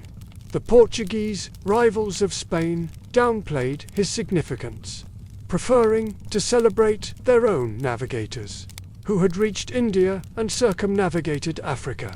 For them, Vasco da Gama remained the greater figure, the one who brought wealth and spices directly to Lisbon. Columbus's islands seemed trivial compared to the trade routes of the East. Yet, in northern Europe, England, France, and the Netherlands, Columbus's story carried inspiration. As these nations began their own voyages of exploration in the late 1500s and 1600s, they invoked his daring as precedent. If a Genoese sailor, once doubted and dismissed, could cross the Atlantic and find new worlds, then so might English, French, or Dutch captains. In this sense, Columbus became a universal figure, less a Spaniard or an Italian than the archetype of the explorer. Poets of the age elevated him to almost mythical status. Some compared him to Prometheus, bringing a new world of light and knowledge to Europe. Others likened him to Moses, chosen by God to lead mankind into a new promised land. Each comparison stripped away more of the man himself, replacing him with allegory. Columbus was no longer the flawed governor of Hispaniola. He was a character in the epic of human progress. But the darker side of his legacy was also remembered. Chroniclers like de las Casas wrote of the devastation that followed his arrival, the enslavement, the violence, the collapse of native populations. For some, Columbus became not a hero but the herald of conquest, the man whose voyages unleashed suffering on a scale unseen before. These voices did not dominate public memory in the 16th century, but they planted seeds of doubt that would grow in later centuries. By the 1600s, Columbus belonged to many stories at once. To Spain, he was the first act of empire, but not its climax. To Italy, he was a son of Genoa, proof of their brilliance. To Northern Europe, he was the daring model for new explorers. To critics, he was a harbinger of cruelty. In truth, all of these memories reflected as much about those who told them as about Columbus himself. Nations claimed him when it suited their pride, dismissed him when it did not. His life became a canvas on which Europe painted its ambitions, its rivalries, and its ideals. The real Columbus, the man who struggled with mutinous sailors, who governed uneasily, who died still insisting he had reached Asia, was fading into the background. In his place stood many Columbuses, hero, villain, visionary, warning. Each age, each nation, shaped him anew. By the 17th and 18th centuries, the man Christopher Columbus had largely slipped into legend. Few remembered the details of his governance in Hispaniola, the hunger of La Isabela, or the bitter lawsuits of his heirs. Instead, Columbus became a figure molded by imagination and ideology, an emblem claimed by monarchs, scholars, and revolutionaries alike. In Catholic Europe, particularly in Spain and Italy, he was celebrated as a chosen instrument of God. Priests described his voyages as part of divine providence, expanding Christendom to distant shores. He was remembered not as a flawed governor but as a pious navigator who brought the cross to new lands. Churches carried sermons in his name, chroniclers exalted him as a man of faith, and poets invoked him as proof that God guided bold men across the seas. During the Enlightenment, however, his story took on new meanings. Philosophers and thinkers, fascinated by human progress and the expansion of knowledge, saw Columbus as the ultimate symbol of curiosity and daring. Voltaire wrote of him as one who had enlarged the sphere of the known world. Denis Diderot enlisted him alongside Galileo and Newton as men who expanded the horizons of humanity. To these writers, Columbus was less a servant of kings or God and more a representative of human courage, the spirit of inquiry breaking through ignorance. But the Enlightenment also brought criticism. As Europeans began to question authority and tradition, some questioned the moral consequences of discovery. Writers noted the devastation wrought on indigenous peoples. The same voyages that opened new worlds also unleashed conquest, slavery, and disease. To critics, Columbus became not just a hero of progress, but also a symbol of greed and destruction. This dual-image visionary on one hand, destroyer on the other, would shadow his legacy for centuries. Across the Atlantic, in the colonies of the New World, Columbus's name took on yet another meaning. For European settlers in the Americas, he was not simply a navigator of the past, he was the origin of their own history. Poems and commemorations in Spanish America invoked him as the father of a new world. When independence movements began to stir centuries later, his name would be wielded as proof that the Americas had their own destiny, separate from Europe. In the 18th century, statues and paintings multiplied. Artists portrayed Columbus as a noble figure, stepping ashore with banners and crosses, his gaze fixed on the horizon. These works did not dwell on his mistakes or hardships, they cast him as timeless, the heroic discoverer. Nations eager to celebrate their ties to exploration found in him a convenient symbol, polished free of contradiction. And yet, beneath the myth, voices of dissent never fully disappeared. Accounts of De los Casas, who described the brutality of Spanish rule in the Caribbean, continued to circulate. Some Enlightenment thinkers used Columbus as a cautionary tale, proof that human ambition could lead to exploitation as well as discovery. He was both the bold dreamer who crossed the ocean and the herald of conquest that reshaped entire peoples' fates. By the dawn of the modern age, Columbus had become more than a man. He was a mirror in which each era saw itself. The Church saw him as a missionary. Philosophers saw him as progress. Settlers saw him as a patriarch. Critics saw him as a warning. The real Columbus, the sick, weary admiral who died in obscurity, was almost gone from memory.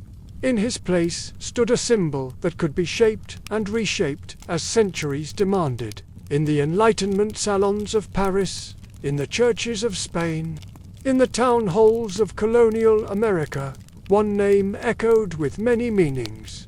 Columbus. By the late 1700s and into the 1800s, Christopher Columbus's image underwent another transformation. The Enlightenment had cast him as a symbol of progress, a daring mind who expanded the boundaries of human knowledge. But the Romantic era, with its passion for heroes, destiny, and the drama of history, reimagined him yet again. Columbus became not merely a navigator, he became a larger-than-life figure. A lonely visionary battling doubt, rejection, and the sea itself. In Europe, poets and artists exalted him as the archetype of the misunderstood genius.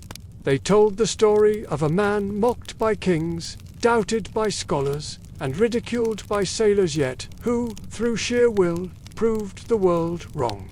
Painters depicted him standing on the deck, gazing resolutely west as fearful crew muttered behind him. Writers portrayed him as a solitary dreamer, guided not by maps or mathematics, but by destiny itself.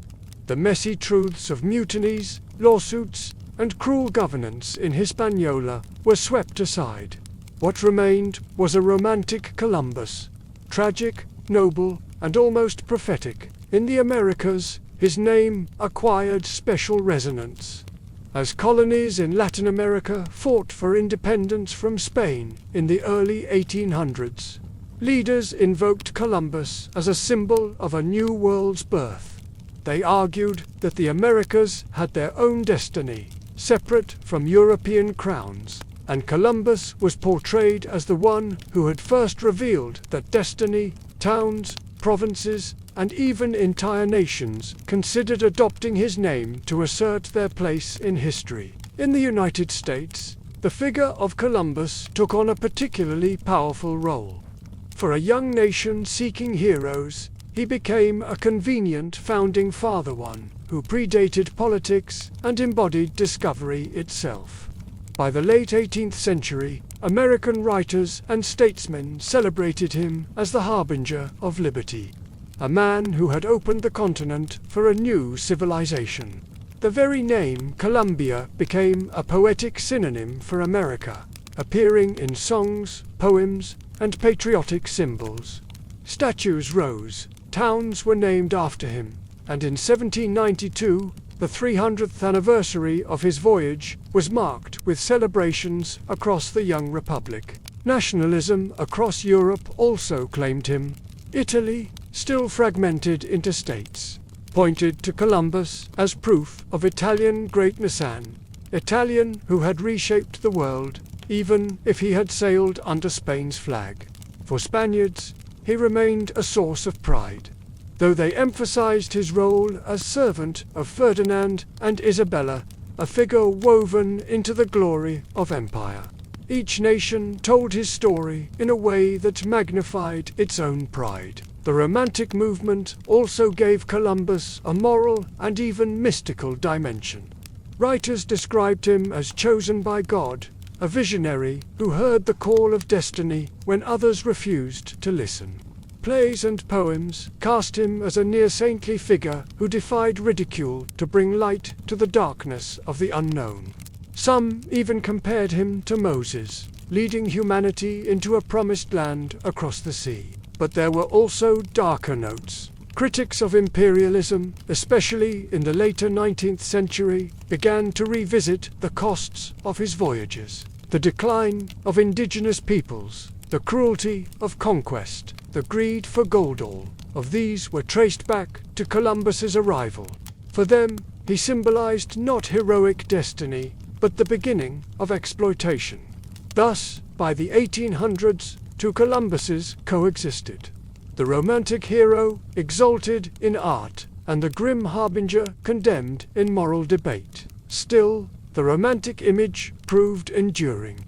By the century's end, Columbus was celebrated across continents with monuments, festivals, and public commemorations.